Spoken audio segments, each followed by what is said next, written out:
समस्त को नमस्कार करुच्ची स- समस्त श्रोता मंडली मो सामने जो अच्छा देखा स्क्रीन रे समस्त को नमस्कार करुच्ची समस्त शुभेच्छा भल पाइबा नहीं कि आज कार्यक्रम टी आयोजन करिछु ताको आमे आगे नबा। आज जो विषय वस्तु आम रखीचु जो आलोचना चक्रटी रखीचु से बिजू बाबू ऊपर विशेषकर बिजू बाबू हाथ गढ़ा अनुष्ठान कलिंग फाउंडेशन ट्रस्ट ता विषय में आलोचना करवा एवं यूनेस्को कलिंग प्राइज कथा आलोचना करवा से कथा नहीं कि आज आम आलोचना रखीचे एवं विज्ञान को लोकप्रिय करने ये जो अध्याय आरंभ होती बहुत दिन कहानी मु आपन को नहीं जीवी बहुत दिन तलू को नहीं जीवी 1947 मसीह देश स्वाधीनता है ठीक तार पर वर्ष 1948 मसीहा जनवरी मास 25 तारिख रे से दिन भारत वर्षर प्रथम साइंटिफिक इंस्टीट्यूशन बा साइंटिफिक सोसाइटी गढ़ागला 1948 मसीहा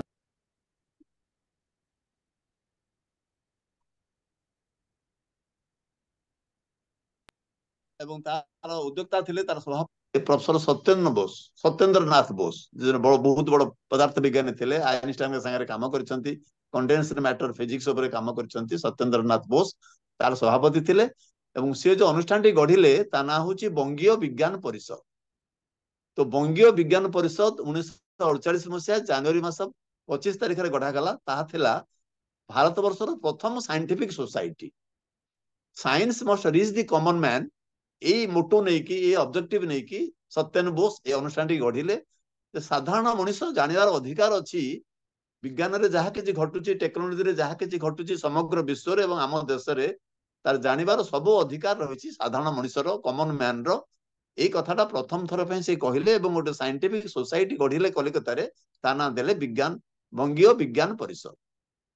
तापरे ठीक ता पर वर्ष आपण आसंतु 1949 मसीहा अगस्ट मास 7 तारिख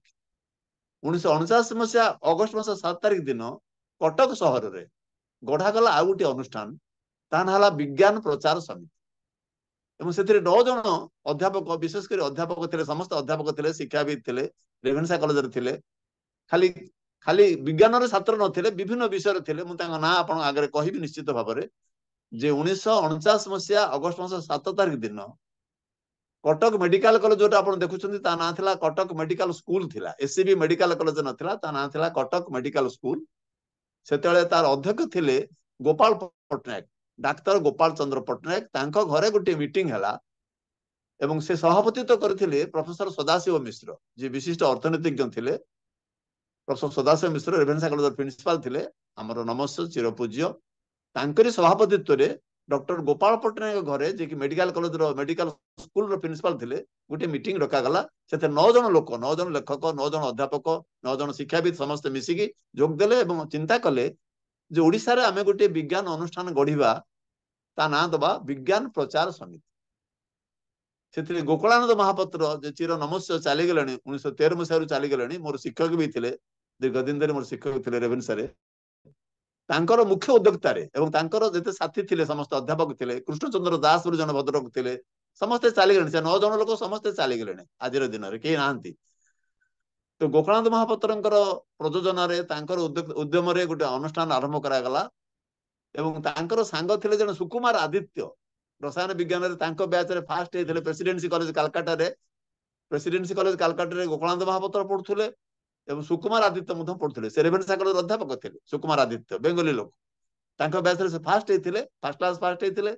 Gokulanand Mahapatra second division MSc pass करते प्रेसिडेंसी कॉलेज रे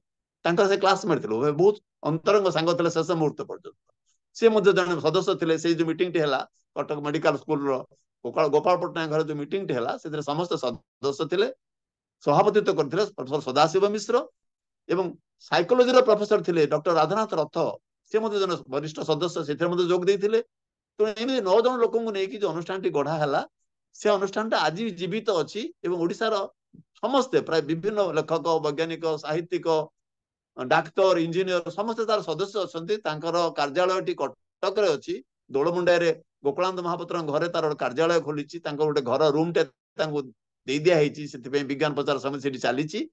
1949 मसीहा अगस्ट मास 7 तारिख ठू आज पर्यंत ओडिशार सर्वपुरातन एवं सर्वश्रेष्ठ वैज्ञानिक सोसाइटी तांकरी गोकुलानंद महापात्र घरे चली प्रति मासरे 2टी अधिवेशन करा जाए द्वितीय रविवार और चतुर्थ रविवार ये दुईटी अधिवेशन कराए और सदस्य मैंने समस्त आसती प्राय 500 रु अधिक सदस्य से योगदान कर समस्त निजर वैज्ञानिक रचनावली से पढ़ती संदर्भ पढ़ती उपस्थापन करती रिव्यू हुए क्रिटिकल असेसमेंट हुए करेक्शन हुए तापर तार जो मुखपत्र अच्छी मुखपत्र प्रकाश करा विज्ञान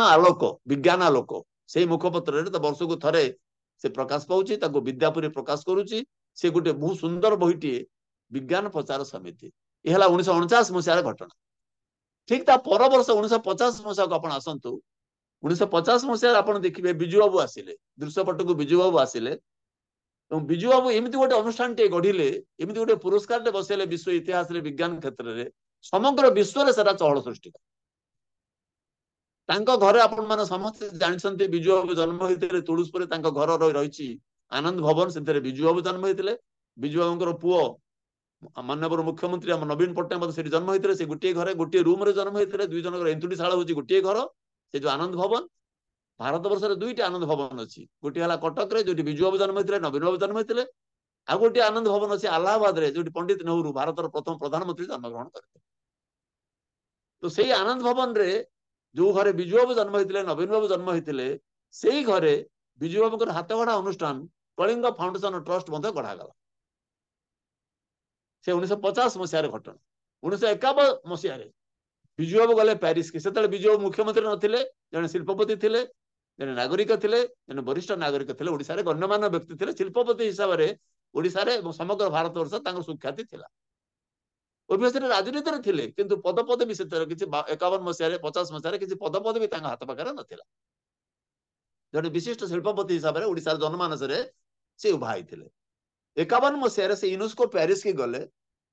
आप जानते 1948 मसीह यूनेस्को गढ़ा गला आम सेकेंड वर्ल्ड वार पर 45 सेकेंड वर्ल्ड वार पर 1948 मसीह यूनेस्को गढ़ा गला यूनेस्को पेरिस गढ़ा गला जातिसंघ गढ़ा गला तापर यूनेस्को पेरिस गढ़ा गला तार गुडी आर्म खोलिला United Nations Development Organization UNDP आसिला UNEP United Nation Environmental Programme आसिला यूनेस्को आसिला पेरिस रे तो बहुत गुड अनुष्ठान गढ़ा गला 1948 मसीह ये होची घटना 51 मसीह बिजु बाबू जाई पहुंचले पेरिस रे से डायरेक्टर जनरल को भेटिले एवं किछि अर्थ राशि हाथ में देले एवं कहले ए अर्थ राशि आपण रखंतु गोटे पुरस्कार आपण बसांतु से पुरस्कार टी ना रखंतु कलिंग पुरस्कार बा इंग्रजी रे जाको कलिंग प्राइज बोली कहा जाउछ तो ये होची 51 मसीह घटना आपण जानि निश्चित खुशी हेबे ठीक ता पर वर्ष 52 मसीह रे पुरस्कार दिया गला प्रथम पुरस्कार विश्व प्रथम मनीष से होची फ्रांस रो नागरिक फ्रांस रो पदार्थ विद्याविद लुई डे ब्रॉग्ली जे पदार्थ विज्ञान नोबेल प्राइज पाइथिले से प्रथम कलिंग पुरस्कार पाइले 1952 मसीह रे से फ्रांस रो लोक पदार्थ विज्ञान लोक नोबेल पुरस्कार पाई सारिथिले ता पूर्वरु आलोकर पार्टिकल नेचर अछि आलोकर वेव नेचर अछि कथाटी प्रथम मनीष विश्व रो जे कि से कहिथिले लुई डे ब्रॉग्ली कहिथिले से प्रथम मनीष से मध्य पाइले से पुरस्कार टी पाइले एवं सेही दिनरु सेतबेले पाउंड रे दिया जाउतला 1000 पाउंड पुरस्कार आसीथिला 1000 पाउंड आउ कोन पुरस्कार आसे रे दिया जाए ना अल्बर्ट आइंस्टाइन को सिल्वर मेडल दिया जाए सिल्वर मेडल गोटे पटे रे अल्बर्ट आइंस्टाइन को छवि रही तार पटे E = mc² टा डिराइव होईची ता डेरिवेशन ता पछपटर अछि आग पटे अल्बर्ट आइंस्टाइन को सिल्वर मेडल तार फोटो अल्बर्ट आइंस्टाइन फोटो रही तो पुरस्कार राशि रे दिया जाए 1000 पाउंड अल्बर्ट आइंस्टाइन को सिल्वर मेडल एवं गोटे सर्टिफिकेट दिया जाए ताको दियंती किए से ताको दियंती यूनेस्को डायरेक्टर जनरल दियंती कोठी दियंती ना यूनेस्को मेंबर कंट्री माने 192टा मेंबर कंट्री अछन यूनेस्को से माने प्रति वर्ष जो देश चाहिबो ता देश रे गोटे फंक्शन करिके कलिंग पुरस्कार को अवार्ड सेरेमनी करा जाए को दिन दिया जाए ना नवेम्बर 10 तारिख रे दिया जाए नवेम्बर 10 तारिख होची विश्व विज्ञान दिवस वर्ल्ड साइंस डे आपण माने जानंती नवेम्बर 10 होची वर्ल्ड साइंस डे एवं सेही दिन यूनेस्को जते मेंबर कंट्री अछन गोटे मेंबर कंट्री आगु को आसी से तार प्रस्ताव दबो यूनेस्को को यूनेस्को ता प्रस्ताव अप्रूव कला परे नवेम्बर 10 तारिख दिन तांको देश रे गोटे मीटिंग हुए एवं सेही मीटिंग रे यूनेस्को डीजी डायरेक्टर जनरल उपस्थित थांती एवं जो विश्व जो देश लोक पुरस्कार पाई थाए सेही जगह को आसे विश्व विज्ञान दिवस रो सेही देश को आसे एवं यूनेस्को डायरेक्टर जनरल से पुरस्कार सेठी दियंती से जो 1000 पाउंड पुरस्कार आसी थिला से बढ़ी आज दिन रे से पुरस्कार चलीची अनवरत चलीची मु कहबी वर्ष 2 वर्ष मझे बंद होता विभिन्न कारण जो नॉट फॉर फाइनेंशियल मैटर्स अन्य एडमिनिस्ट्रेटिव मैटर पे आसिला बंद होता वर्ष 2 वर्ष बंद होता एवं आज दिन में 2009 रु आज पर्यंत प्रति वर्ष दि जाता पूर्व 2009 मसीह 2 वर्ष थे पुरस्कार दि जाऊँगी एवं पुरस्कार अर्थ राशि 40,000 US डॉलर हो जाइए वर्तमान बर्तमान पुरस्कार राशि पुरस्कार पाइबे जो लोग भद्रलोक पाइबे जो देशर लोक पाइबे यूनेस्को मेंबर कंट्री लोक मैंने पाइबे गोटे देश गोटे दरखास्त यूनेस्को पेरिस के जीवो गोटे देशर सरकार गोटे लोक को रेकमेंड करके यूनेस्को पेरिस के ना पठेबे एवं 192टा ना आसीबो समग्र विश्व यूनेस्को हेडक्वार्टर को तार गोटे इंटरनेशनल जूरी रही 4 जन जूरी रही समग्र विश्व को 4 भाग में विभाजित करा चारिटा जो विभाजन है ता भीतर 4टी विशिष्ट लोक विशिष्ट वैज्ञानिक विशिष्ट दार्शनिक विशिष्ट लेखक विशिष्ट साइंस कम्युनिकेटर तार सदस्य अच्छा जूरी मेंबर अच्छा से सिलेक्शन करती यूनेस्को डायरेक्टर जनरल नवेम्बर 10 तारीख दिन जेकोसी यूनेस्को मेंबर कंट्री से पुरस्कार प्रदान करती ये तार जो फॉर्मेटिंग एवं गोटे देश गोटे लोक ना भारत धरत भारत वर्ष गोटे मेंबर यूनेस्को गोटे मेंबर कंट्री आम तो आम आम देशर सरकार आम देशर केंद्र सरकार विज्ञान और टेक्नोलोजी विभाग यूनेस्को पेरिस गोटे ना पठेब रेकमेंड कर तो प्रति देश गोटे ना जीव 192टा ना जीव से गोटे कि 2टी ना मनोनीत करा नोबेल प्राइज आपण मैंने जानते 3टी पुरस्कार 3 जन लोक नोबेल प्राइज पाइपर जेकोसी गोटे विषय मैक्सिमम 3 जन एक पाइपर कि मैक्सिमम 3 कलिंग प्राइज रे मैक्सिमम 2 जन को पुरस्कृत करा नोबेल प्राइज रे मैक्सिमम 3 कलिंग प्राइज रे मैक्सिमम 2 तो बिजू बाबू जो पुरस्कार आरंभ कले सी गोटे बहुत बड़ जुगांतकारी पदक्षेप आसिला एवं 50 वर्ष धरिकी मैडम टिके आगुरु कहूतिले मते 50 वर्ष धरिकी 2002 रे 1952 ରୁ 2002 এই 50 वर्ष धरिकी जेते खर्च होईची कलिंग पुरस्कार बाबद रे जूरी मानकर खर्च रही एडमिनिस्ट्रेटिव एक्सपेंसेस रही पुरस्कार राशि रही ये समस्त खर्च बिजू बाबू ट्रस्ट कलिंग फाउंडेशन ट्रस्ट ये समस्त खर्च बहन करथिला 50 वर्ष धरिकी 50 वर्ष पर जिते कलिंग पुरस्कार को 50 वर्ष हो गला 2002 मसीह केंद्र सरकार चिंता कले जे ओडिसा रे एते बड़ घटना घटुची विश्व रे एते बड़ घटना घटुची विज्ञान क्षेत्र रे सेते आमे सेते भागीदारी नु आमे किछि जानिनु ओडिसा सरकार कले आमे भी जानिनु एते बड़ घटना बिजू बाबू करूछंती कलिंग ट्रस्ट करूची ओडिसा सरकार जो अच्छी साइंस एंड टेक्नोलॉजी डिपार्टमेंट से माने भागीदारी नथिले कि केंद्र सरकार का विज्ञान विभाग से भागीदारी नथिले 50 वर्ष धरिकी अनवरत भावे प्रति वर्ष पुरस्कार बंद है नहीं पुरस्कार दिया जायछि यूनेस्को पेरिस माध्यम रे इंटरनेशनल यूनेस्को कलिंग प्राइज ता ना थिला कलिंग पुरस्कार बा कलिंग प्राइज 2009 मसीह रे यूनेस्को कहिला देखंतु मो ऊपर गुडे चाप पडुछि मु गुडे पुरस्कार दउछि ये गोटे कथा आपण आगे उल्लेख करने चाहूँगी जोटा कि बहुत इंपोर्टाट कथा आपण सब मन रखिबार कथा यूनेस्को गढ़ागला मु कहली 48 मसीह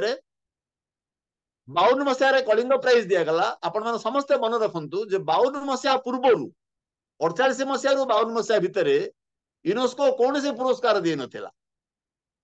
52 मसीह हूँ यूनेस्को इतिहास प्रथम पुरस्कार कलिंग पुरस्कार पूर्व 52 मसीहा पूर्व यूनेस्को कौन से पुरस्कार इम्प्लीमेंट कर यूनेस्को इतिहास रे प्रथम पुरस्कार हूँ कलिंग पुरस्कार आप यूनेस्को पेरिस ऑफिस के जीवे देखिए जो पुरस्कार ना लिखा है यूनेस्को जिते पुरस्कार दिए विभिन्न क्षेत्र में यूनेस्को पुरस्कार दिए प्रथम पुरस्कार लिखा है कलिंग पुरस्कार आप देखिले छाती कुंडमट हो यूनेस्को इतिहास प्रथम पुरस्कार हूँ कलिंग पुरस्कार नंबर 2 आज दिन में यूनेस्को ऑफिस रे जिते लोग चाकरी कर इनक्लूडिंग डायरेक्टर जनरल से जन्म पूर्व ये पुरस्कार दि जाऊँगी 1952 मसीह कौन से लोग जन्म होते जिते लोग आज दिन में यूनेस्को ऑफिस रे चाकरी कर इनक्लूडिंग डायरेक्टर जनरल से जन्म पूर्व कलिंग पुरस्कार दि जाऊँगी 1952 मसीह आज पर्यंत तृतीय कथाटी हूँ कलिंग पुरस्कार बा Kalinga prize is the only international prize in the field of science from India Bharat वर्ष समग्र विश्व रे विज्ञान क्षेत्र रे टेक्नोलॉजी क्षेत्र रे साइंस कम्युनिकेशन क्षेत्र रे only international prize from India जहां भारत सरकार दियंते नहीं जहां ओडिशा सरकार दियंते नहीं ता गोटे प्राइवेट ट्रस्ट बिजू बाबू को हाथगढ़ अनुष्ठान ट्रस्ट कलिंग फाउंडेशन ट्रस्ट देता है ये हूँ तार इतिहास ये हूँ तार संक्षिप्त विवरणी आपन कहली आपन देखि गर्वर कथा only international prize from India in the field of science UNESCO ଇତିହାସର ପ୍ରଥମ ପୁରସ୍କାର କଳିଙ୍ଗ ପୁରସ୍କାର। ତା ପୂର୍ବରୁ ୟୁନେସ୍କୋ ପୁରସ୍କାର ଦଉନଥିଲା। ଆଉ ୟୁନେସ୍କୋର ଫୁଟ ପ୍ରିଣ୍ଟ ସମଗ୍ର ଓଡିଶାରେ 2ଟି ଜାଗାରେ ଅଛି। ୟୁନେସ୍କୋର ପାଦ ଚିହ୍ନ, ପ୍ରଥମ ପାଦ ଚିହ୍ନ ହଉଛି କଳିଙ୍ଗ ପୁରସ୍କାର, ତା ଦ୍ୱିତୀୟ ପାଦ ଚିହ୍ନ ହଉଛି କୋଣାର୍କ ମନ୍ଦିର। ଆପଣ ମାନେ ସମସ୍ତେ ଜାଣନ୍ତି କୋଣାର୍କ ମନ୍ଦିର ହଉଛି ବିଶ୍ୱ ଐତିହ୍ୟ ସାର୍ଟିଫିକେଟ ପାଇଛି। ୟୁନେସ୍କୋ ପ୍ୟାରିସ ହଉଛି एकमात्र ସଂସ୍ଥା ଯେ କି କଳିଙ୍ଗ ସଂସ୍ଥାକୁ ଦିଏ, ସେ କୋଣାର୍କ ମନ୍ଦିରକୁ ବିଶ୍ୱ ଐତିହ୍ୟ ଡିକ୍ଲାର କରିଛି। ପ୍ରଥମ ହେଲା ତାର ହାତ ମିଳିଥିଲା କଳିଙ୍ଗ ଫାଉଣ୍ଡେସନ ଟ୍ରଷ୍ଟ ସାଙ୍ଗରେ, ଦ୍ୱିତୀୟ ହଉଛି ତାର ପଦଚିହ୍ନ ଓଡିଶାରେ କୋଣାର୍କ ମନ୍ଦିର। ଏ ଦୁଇଟି ହଉଛି ୟୁନେସ୍କୋର ପାଦ ଚିହ୍ନ। ତୃତୀୟ ପାଦ ଚିହ୍ନ ଓଡିଶାରେ ଆସିବାକୁ ଯାଉଛି। ଆପଣମାନେ ସମସ୍ତେ ସମସ୍ତେ ଅବଗତ ଥିବେ, ପୁରୀ ଶ୍ରୀକ୍ଷେତ୍ରକୁ, ପୁରୀ ମନ୍ଦିରକୁ ଯୋଉ ପରିକ୍ରମା ପଥ କରାଗଲା ବା ଯୋଉ ମଡର୍ଣ୍ଣାଇଜ କରାଯାଇଛି, ଆଖି ଆଗରେ ରଖିଛନ୍ତି ସରକାର ଯେ ଆଗାମୀ ଦିନରେ ପୁରୀ ସହର ଗୋଟେ ଐତିହ୍ୟ ସହର ହେଇକି ଗଢି ଉଠିବ। ଏ କଥା ଆଗକୁ ରହିଛି। ଆପଣ ମାନେ ଦେଖିବେ, ଭଗବାନ କଲେ ଓଡିଶାର ତୃତୀୟ ବିଶ୍ୱ ଐତିହ୍ୟ ପୁରୀ ସହର ହବ, ଶ୍ରୀକ୍ଷେତ୍ର ମଧ୍ୟ ହବ ଏବଂ ଆମର ଶ୍ରୀମନ୍ଦିର ମଧ୍ୟ ହବାକୁ ଯାଉଛି ବୋଲି ପରିଯୋଜନା ରଖାଯାଇଛି ସରକାରଙ୍କ। ଏଇ ଯୋଉ କଥା ଗୁଡିକ ମୁଁ କହିଲି 2009 ମସିହାରୁ 2 ବର୍ଷ ପରେ ଗୋଟିଏ ପୁରସ୍କାର ଦିଆଗଲା। ପ୍ରତିବର୍ଷ ଦିଆଯାଉଥିଲା। 2009 ମସିହା ପରେ ୟୁନେସ୍କୋ କହିଲା ମୋ ଉପରେ ଗୁଡାଏ ଚାପ ପଡୁଛି, ମୁଁ ଗୁଡାଏ ପୁରସ୍କାର ଦଉଛି, ଗୁଡାଏ କମିଟି, ଗୁଡାଏ ଖର୍ଚ୍ଚ ହଉଛି, ଆମେ ପୁରସ୍କାର ଆସିକି ବଢେଇ ଦବା, 2 ବର୍ଷରେ ଥରେ ଦବା, ଆଉ ପୁରସ୍କାର ନାଁ ବଦଳେଇ ଦବା। 1952 ମସିହାରୁ 2009 ପର୍ଯ୍ୟନ୍ତ ପୁରସ୍କାର ନାଁ ଥିଲା କଳିଙ୍ଗ ପୁରସ୍କାର ବା କଳିଙ୍ଗ ପ୍ରାଇଜ। ୟୁନେସ୍କୋ ଶବ୍ଦ, এই শব্দ ୟୁନେସ୍କୋ ଶବ୍ଦ ନାହିଁ, ଖାଲି କଳିଙ୍ଗ ପ୍ରାଇଜ କୁହାଉଥିଲା, ନହେଲେ କଳିଙ୍ଗ ପୁରସ୍କାର କୁହାଉଥିଲା। କିନ୍ତୁ ୟୁନେସ୍କୋ ଯେତେ ପୁରସ୍କାର ଦିଏ ତା ପ୍ରତ୍ୟେକ ପୁରସ୍କାର ବାଁକଟରେ ୟୁନେସ୍କୋ ଶବ୍ଦଟା ଥାଏ। ତ ୟୁନେସ୍କୋ କହିଲା ଆମେ ସବୁ ପୁରସ୍କାର ୟୁନେସ୍କୋ ଶବ୍ଦଟା ରଖିଥାଉ, ଏଇ ଗୋଟିଏ ପୁରସ୍କାର ଯୋଉଟା କି ପ୍ରଥମ ପୁରସ୍କାର ୟୁନେସ୍କୋ ଇତିହାସରେ, ୟୁନେସ୍କୋ ଶବ୍ଦଟା ବାଁକଟରେ ନାହିଁ। ତ ଆମେ ଏ ଶବ୍ଦଟାକୁ ଯୋଡିବାକୁ ଚାହୁଁଛୁ ଏବଂ ପ୍ରତି 2 ବର୍ଷରେ ଥରେ ଆମେ ଦବାକୁ ଚାହୁଁଛୁ ଏବଂ ପୁରସ୍କାର ଅର୍ଥ ରାଶିକି ବଢେଇ ଦିଆଯିବ। ତ 1000 ପାଉଣ୍ଡ ଯୋଉ ପୁରସ୍କାର ଅର୍ଥ ରାଶି ଥିଲା, ଧୀରେ ଧୀରେ ଧୀରେ ଧୀରେ ବଢି ବଢି ସେଟା ପାଉଣ୍ଡ ଡଲାରକୁ ଆସିଲା। 5000, 10000, 20000, ଆଜିର ଦିନରେ ସେ ବଢି ବଢି ବଢି ବଢିକି 40000 ଆମେରିକୀୟ ଡଲାର ଯେ ଲୋକଟି ପାଇବ, ସେ 40000 ଆମେରିକୀୟ ଡଲାର ପାଇବ। ଏବଂ 2002 ମସିହାରେ କେନ୍ଦ୍ର ସରକାରଙ୍କ ବିଜ୍ଞାନ ଓ ଟେକ୍ନୋଲୋଜି ବିଭାଗ ସେ ପ୍ରଥମେ ଗୋଟେ ପ୍ରପୋଜାଲ ଆମକୁ ଦେଲେ। କହିଲେ ମୁଁ କାହିଁ କହୁଛି ନା ଏଇ ସଂସ୍ଥାରେ ମୁଁ କାମ କରୁଛି ଦୀର୍ଘ 25 ବର୍ଷ ଧରି। এই সংস্থার ମୁଁ ଜଣେ ଟ୍ରଷ୍ଟି ଥିଲି ଏବଂ ଆଗାମୀ ଗତ 10 ବର୍ଷ ହେଲା ମୁଁ এই ସଂସ୍ଥାର ଜଏଣ୍ଟ ମ୍ୟାନେଜିଂ ଟ୍ରଷ୍ଟି ଭାବେ କାମ କରୁଛି। କୌଣସି ଦରମା ପତ୍ର ଆମେ ନଉନାହୁଁ, ସ୍ୱେଚ୍ଛାକୃତ ଭାବେ ଆମେ ଆମ ସମୟ ଦଉଛୁ, ଏନର୍ଜି ଦଉଛୁ ଏବଂ ବିଜ୍ଞାନର ସେବାରେ ଆମେ ସମସ୍ତେ ବ୍ରତୀ ଅଛୁ, ସମସ୍ତେ ଲାଗିଛୁ। ତ ପ୍ରାୟ 20 ବର୍ଷ 25 ବର୍ଷ ଧରି ଅନୁଷ୍ଠାନ ସାଙ୍ଗରେ ମୁଁ ଜଡିତ ରହିଛି, ୟୁନେସ୍କୋ ସାଙ୍ଗରେ ଜଡିତ ରହିଛି। ବହୁବାର ୟୁନେସ୍କୋ ଅଫିସ କି ଯାଇଛି, ବହୁବାର ମିଟିଂ ଆଟେଣ୍ଡ କରିଛି, ମୁଖ୍ୟମନ୍ତ୍ରୀ ତାକୁ ରିଭ୍ୟୁ କରନ୍ତି ଏବଂ ଯୋଉ ଟ୍ରଷ୍ଟ ଯୋଉ ଗଢା ଯାଇଛି ସେ ଟ୍ରଷ୍ଟରେ ମୁଖ୍ୟମନ୍ତ୍ରୀଙ୍କ ପରିବାରର କୌଣସି ଲୋକ ନାହାନ୍ତି।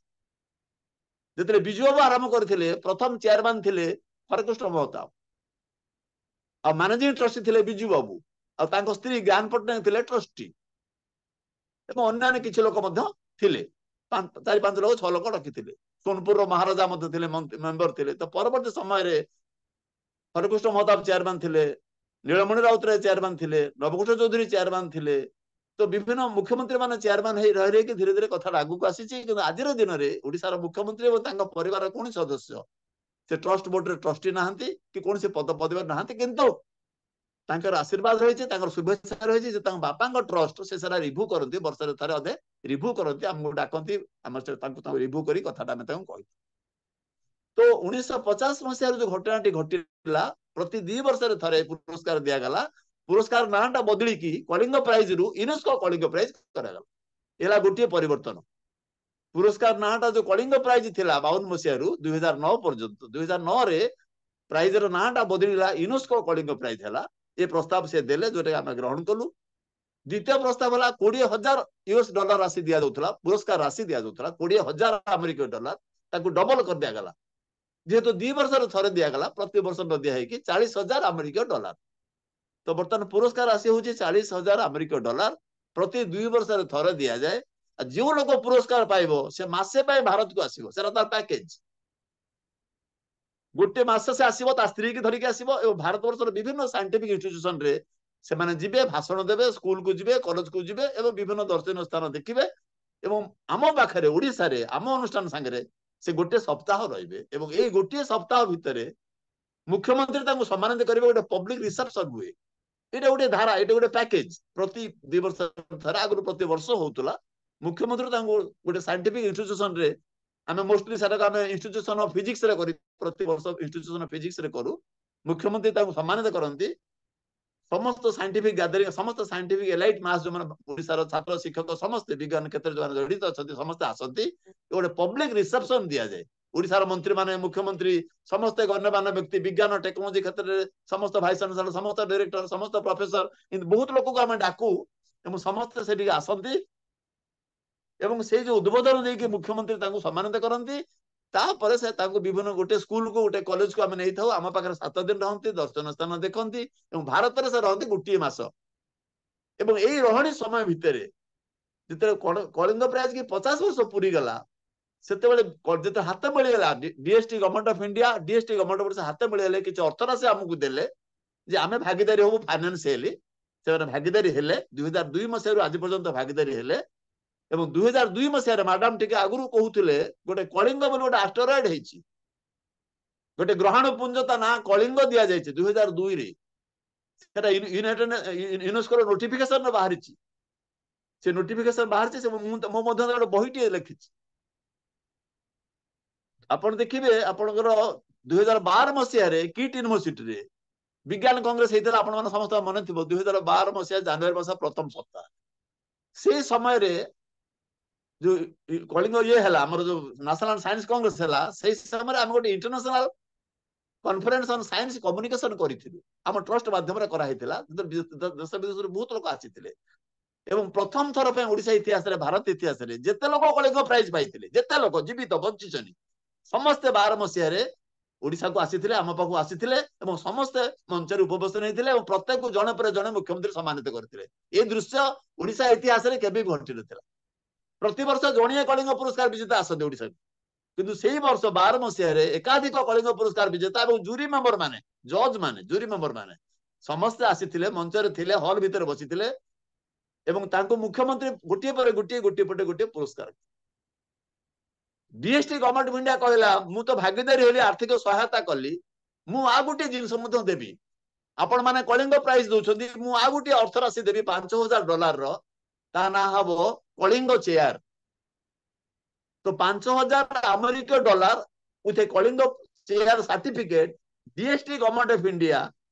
ଯେତେବେଳେ ସେ ଭଦ୍ରଲୋକ ଇଣ୍ଡିଆ ଆସନ୍ତି, ଦିଲ୍ଲୀରେ ରହନ୍ତି, ଡିଏସଟି ଅଫିସ କି ଯାଆନ୍ତି, ଡିଏସଟି ସେକ୍ରେଟାରୀ କି ଭେଟନ୍ତି, ଡିଏସଟି ମନ୍ତ୍ରୀ କି ଭେଟନ୍ତି ଏବଂ ସେଇ ଅକେଜନରେ secretary DST government of India ତାଙ୍କୁ କଳିଙ୍ଗ ଚେୟାରରେ ସମ୍ବର୍ଦ୍ଧିତ କରେ। ଦିଲ୍ଲୀରେ ଗୋଟେ ମିଟିଂ ସେମାନେ କରନ୍ତି, ଡିଏସଟି ଅଫିସରେ, ସିଭିଆର ଅଡିଟୋରିୟମରେ ଦିଲ୍ଲୀରେ, ଏବଂ ତାଙ୍କୁ କଳିଙ୍ଗ ଚେୟାର ଉପାଧି ଦିଆଯାଏ। କଳିଙ୍ଗ ଚେୟାର ଗୋଟେ ଚେକ୍ ଦିଆଯାଏ, $5,000 ଦିଆଯାଏ, ଗୋଟେ ସାର୍ଟିଫିକେଟ ଦିଆଯାଏ ଏବଂ ସମ୍ବର୍ଦ୍ଧନା କରାଯାଏ ଦିଲ୍ଲୀର ସମସ୍ତ ବୈଜ୍ଞାନିକ ସମାଜକୁ ଡାକି। ଏବଂ ଆଇଆଇଟି ଦିଲ୍ଲୀରେ ହେଲା କି ଦିଲ୍ଲୀ ୟୁନିଭର୍ସିଟି ହେଲା, ସେମାନେ ଭାଷଣ ମଧ୍ୟ ଦିଅନ୍ତି। ତାଙ୍କ ସ୍ତ୍ରୀ ସହିତ ସେ ଆସନ୍ତି ଏବଂ ସେ ତାଙ୍କ ପାଖରେ ରହନ୍ତି। ତ କଳିଙ୍ଗ ପ୍ରାଇଜ ସାଙ୍ଗରେ ଗୋଟେ କଳିଙ୍ଗ ଚେୟାର ସେ ମଧ୍ୟ ଯୋଡ଼ାଗଲା। କଳିଙ୍ଗ ଚେୟାର ଯୋଡ଼ିଲା ଡିଏସଟି ଗଭର୍ଣ୍ଣମେଣ୍ଟ ଅଫ ଇଣ୍ଡିଆ। ତ ସେମାନେ ଅର୍ଥ ରାଶି ଦଉଛନ୍ତି। କିଛି ଅର୍ଥ ରାଶି ଆମେ ଯେତେ ଖର୍ଚ୍ଚ ହଉଛି ସବୁ ଖର୍ଚ୍ଚକୁ ଆମେ 3 ଭାଗ କରିଦେଇଛୁ। କିଛି ଗଭର୍ଣ୍ଣମେଣ୍ଟ ଅଫ ଇଣ୍ଡିଆ ଦବ, କିଛି କଳିଙ୍ଗ ଫାଉଣ୍ଡେସନ ଟ୍ରଷ୍ଟ ଦବ, କିଛି ଡିଏସଟି ଗଭର୍ଣ୍ଣମେଣ୍ଟ ଅଫ ଓଡ଼ିଶା ଦବ। ତ ବେଶୀ ସେୟାରଟା ରହୁଛି, ଲାୟନ ସେୟାରଟା ଦେଲା ଡିଏସଟି ଗଭର୍ଣ୍ଣମେଣ୍ଟ ଅଫ ଇଣ୍ଡିଆ 2002 ମସିହା ପରର କଥା ମୁଁ କହୁଛି। କିନ୍ତୁ 2002 ମସିହାରୁ ପଛକୁ 50 ବର୍ଷ ଯଦି ଫେରିଯିବେ, ସମସ୍ତ 50 ବର୍ଷର ସମସ୍ତ ଖର୍ଚ୍ଚ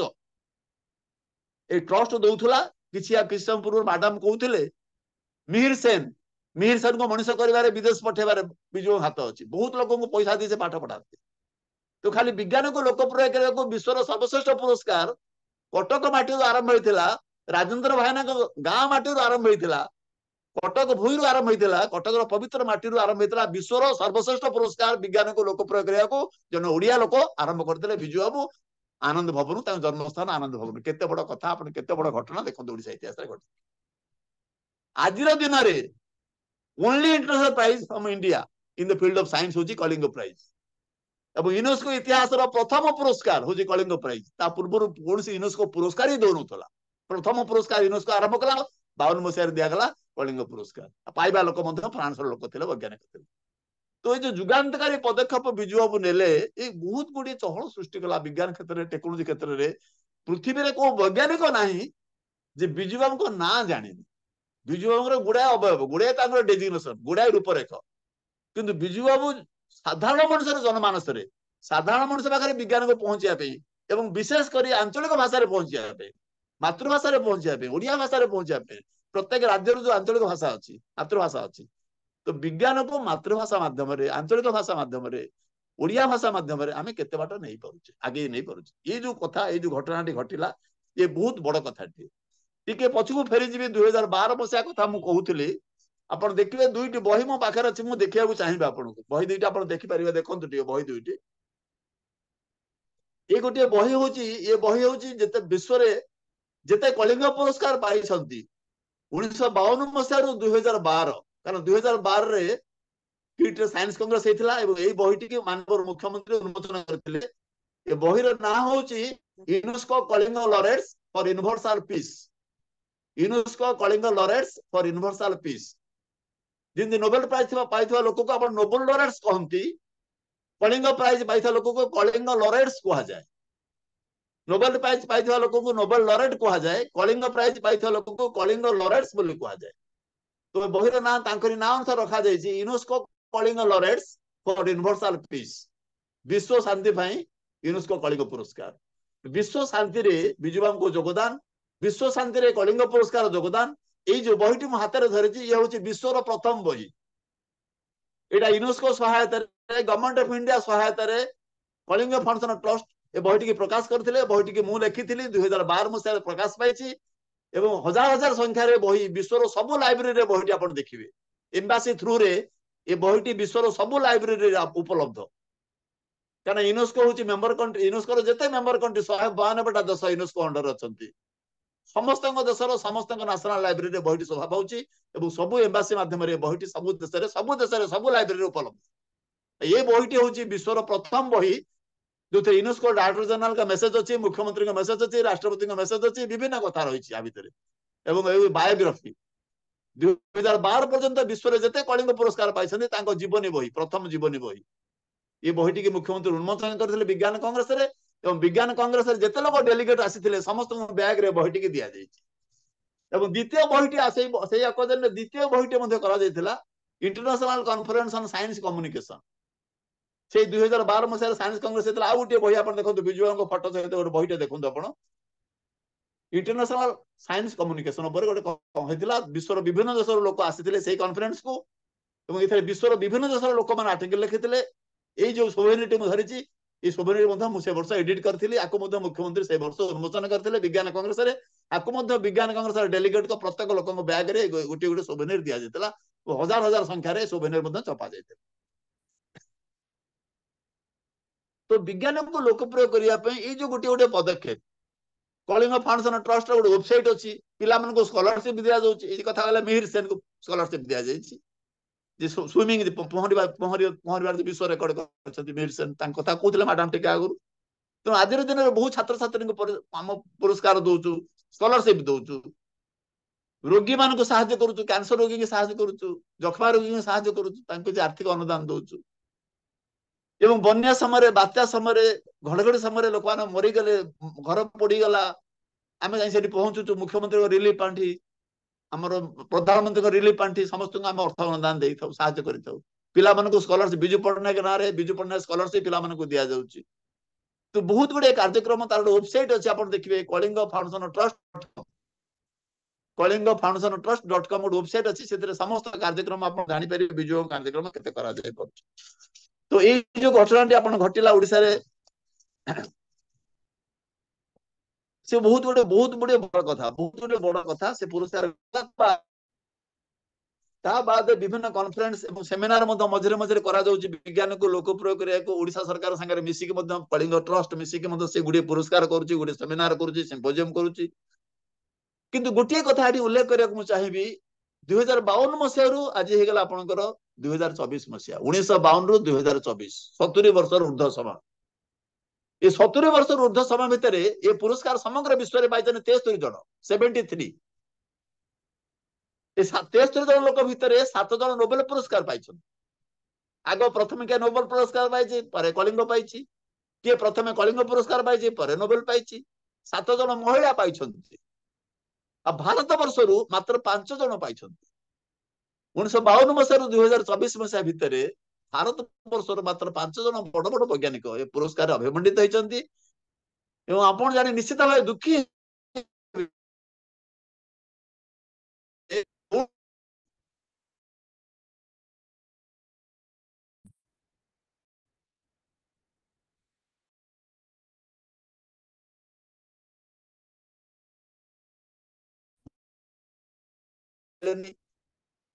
କଣ କରାଯିବ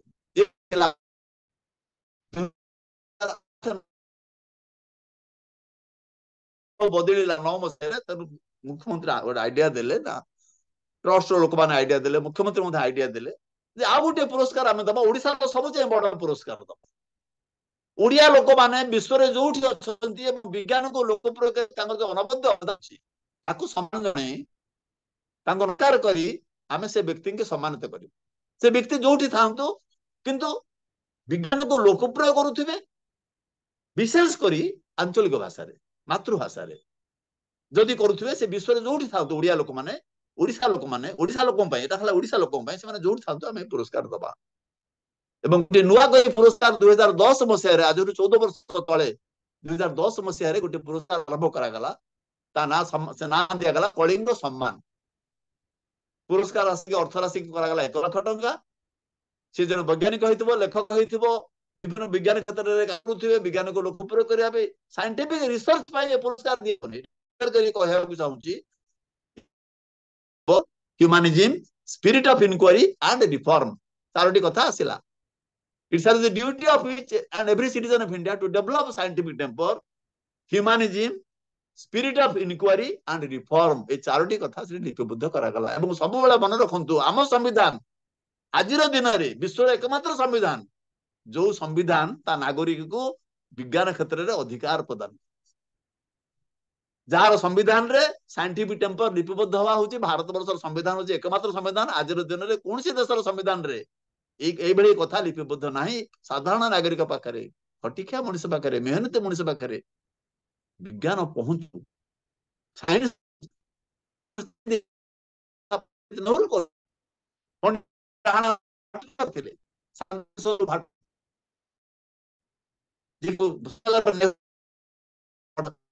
ଭାଟନଗର ନେହେରୁ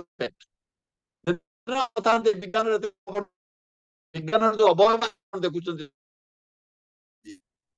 ତା ପଛରେ ମଣିଷ ଅଛନ୍ତି ପଣ୍ଡିତ ନେହେରୁ ଆଣ୍ଡ ଭାଟନଗର ତାକୁ କୁହାଯାଏ ନେହେରୁ ଭାଟନଗର ଏଫେକ୍ଟ ସମସ୍ତେ ଯୋଉ ଦେଶର ଲୋକମାନେ ପାଣି ପିଅନ୍ତିନି ଖାଇବାକୁ ପାଆନ୍ତିନି ବସ୍ତ୍ର ନାହିଁ ବାସଗୃହ ନାହିଁ ତାଙ୍କ ବିଜ୍ଞାନ ବାଜା କାହିଁ ବାଜିବ ସେ ଦେଶରେ ଟାଟା ଇନଷ୍ଟିଚ୍ୟୁଟ ଅଫ ଫାଇନାନ୍ସ କାହିଁ ଖୋଲାଯିବ କାହିଁ ଖୋଲାଯିବ ସାଇନ୍ସ କାହିଁ ଖୋଲାଯିବ କାହିଁ ହବ ଇସ୍ରୋ କାହିଁ ସାଧାରଣ ମଣିଷଟିଏ ଯାର ବସ୍ତ୍ର ନାହିଁ ବାସଗୃହ ନାହିଁ ବଞ୍ଚିବ ସେ କି ତାକୁ ବଞ୍ଚି ଦିଆ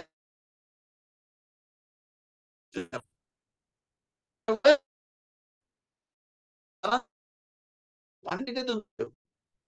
ଏ କଥା ସପୋର୍ଟ କରିଥିଲେ ଭାଟନଗର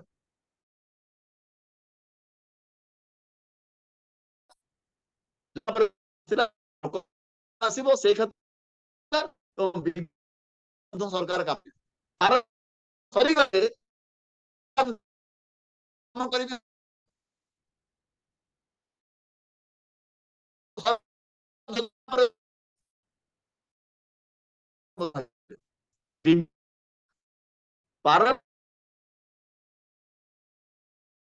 ଦେବା କାମ ଦେବା କାମ ଚାଲିବ ବିଜ୍ଞାନ ଯାତ୍ରା ମଧ୍ୟ ଚାଲିବ ଶିଳ୍ପ ବିପ୍ଳବ ଆସିଲା ଷ୍ଟିଲ ପ୍ଲାଣ୍ଟ ଆସିଲା ଭାରତ ବର୍ଷରେ ଷ୍ଟିଲ ପ୍ଲାଣ୍ଟ ଆସିଲା ପ୍ରଥମ ଷ୍ଟିଲ ପ୍ଲାଣ୍ଟ ଭାରତ ବର୍ଷରେ ଆପଣଙ୍କର ଆସିଲା ଟାଟା ଜାମସେଦପୁର ଆସିଲା ଏବଂ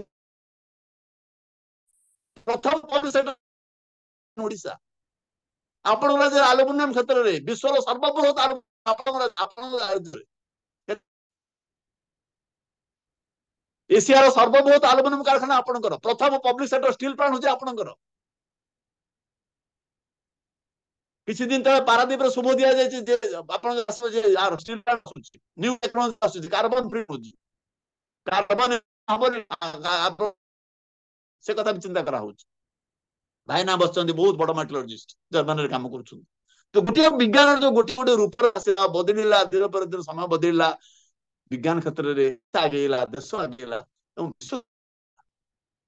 ଏଇ ଯୋଉ ବିଜ୍ଞାନର ଅଭ୍ୟୁତ୍ଥାନ पर्व विज्ञान जागरण पर्व भारत को आज अलग गोटे सोपान पहुंचे विज्ञान को एवं टेक्नोलोजी की नहीं भारत को मोटामोटी भारत चित्र बदल जाऊँगी कहुच्छी बाय 2030 आपंकर sustainable development goal United Nations कर सस्टेनेबल डेवलपमेंट गोल कथा कहुच्छी बाय 2030 टार्गेट रखा वर्ल्ड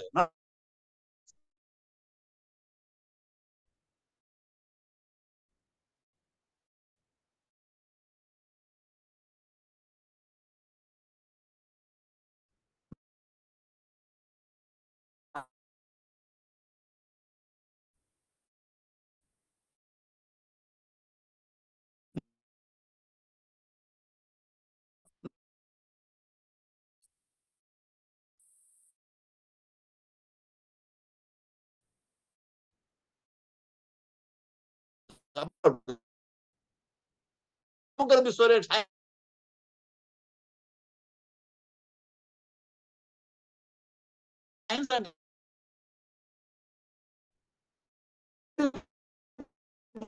ପଛରେ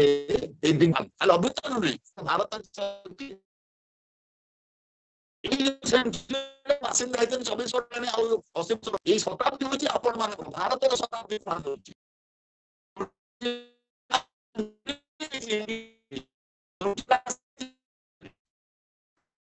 सेंचुरी एशिया शताब्दी एशिया महाशताब्दी समग्र विश्व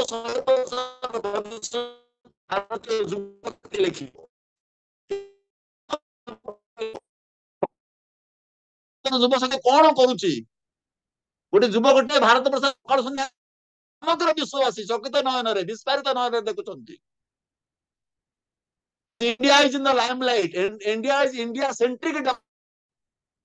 आज समग्र विश्व भारत विकास को देखुची विश्व विकास को देखुची भारत युव शक्ति अभ्युत्थान को देखुची समग्र विश्व सब लोक मान दिन पर दिन बुढ़ा ही चली बेले India is the only country in the world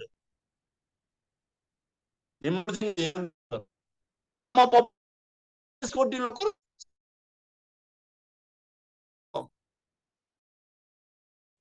140 कोटी लोक मान 65% बयस होची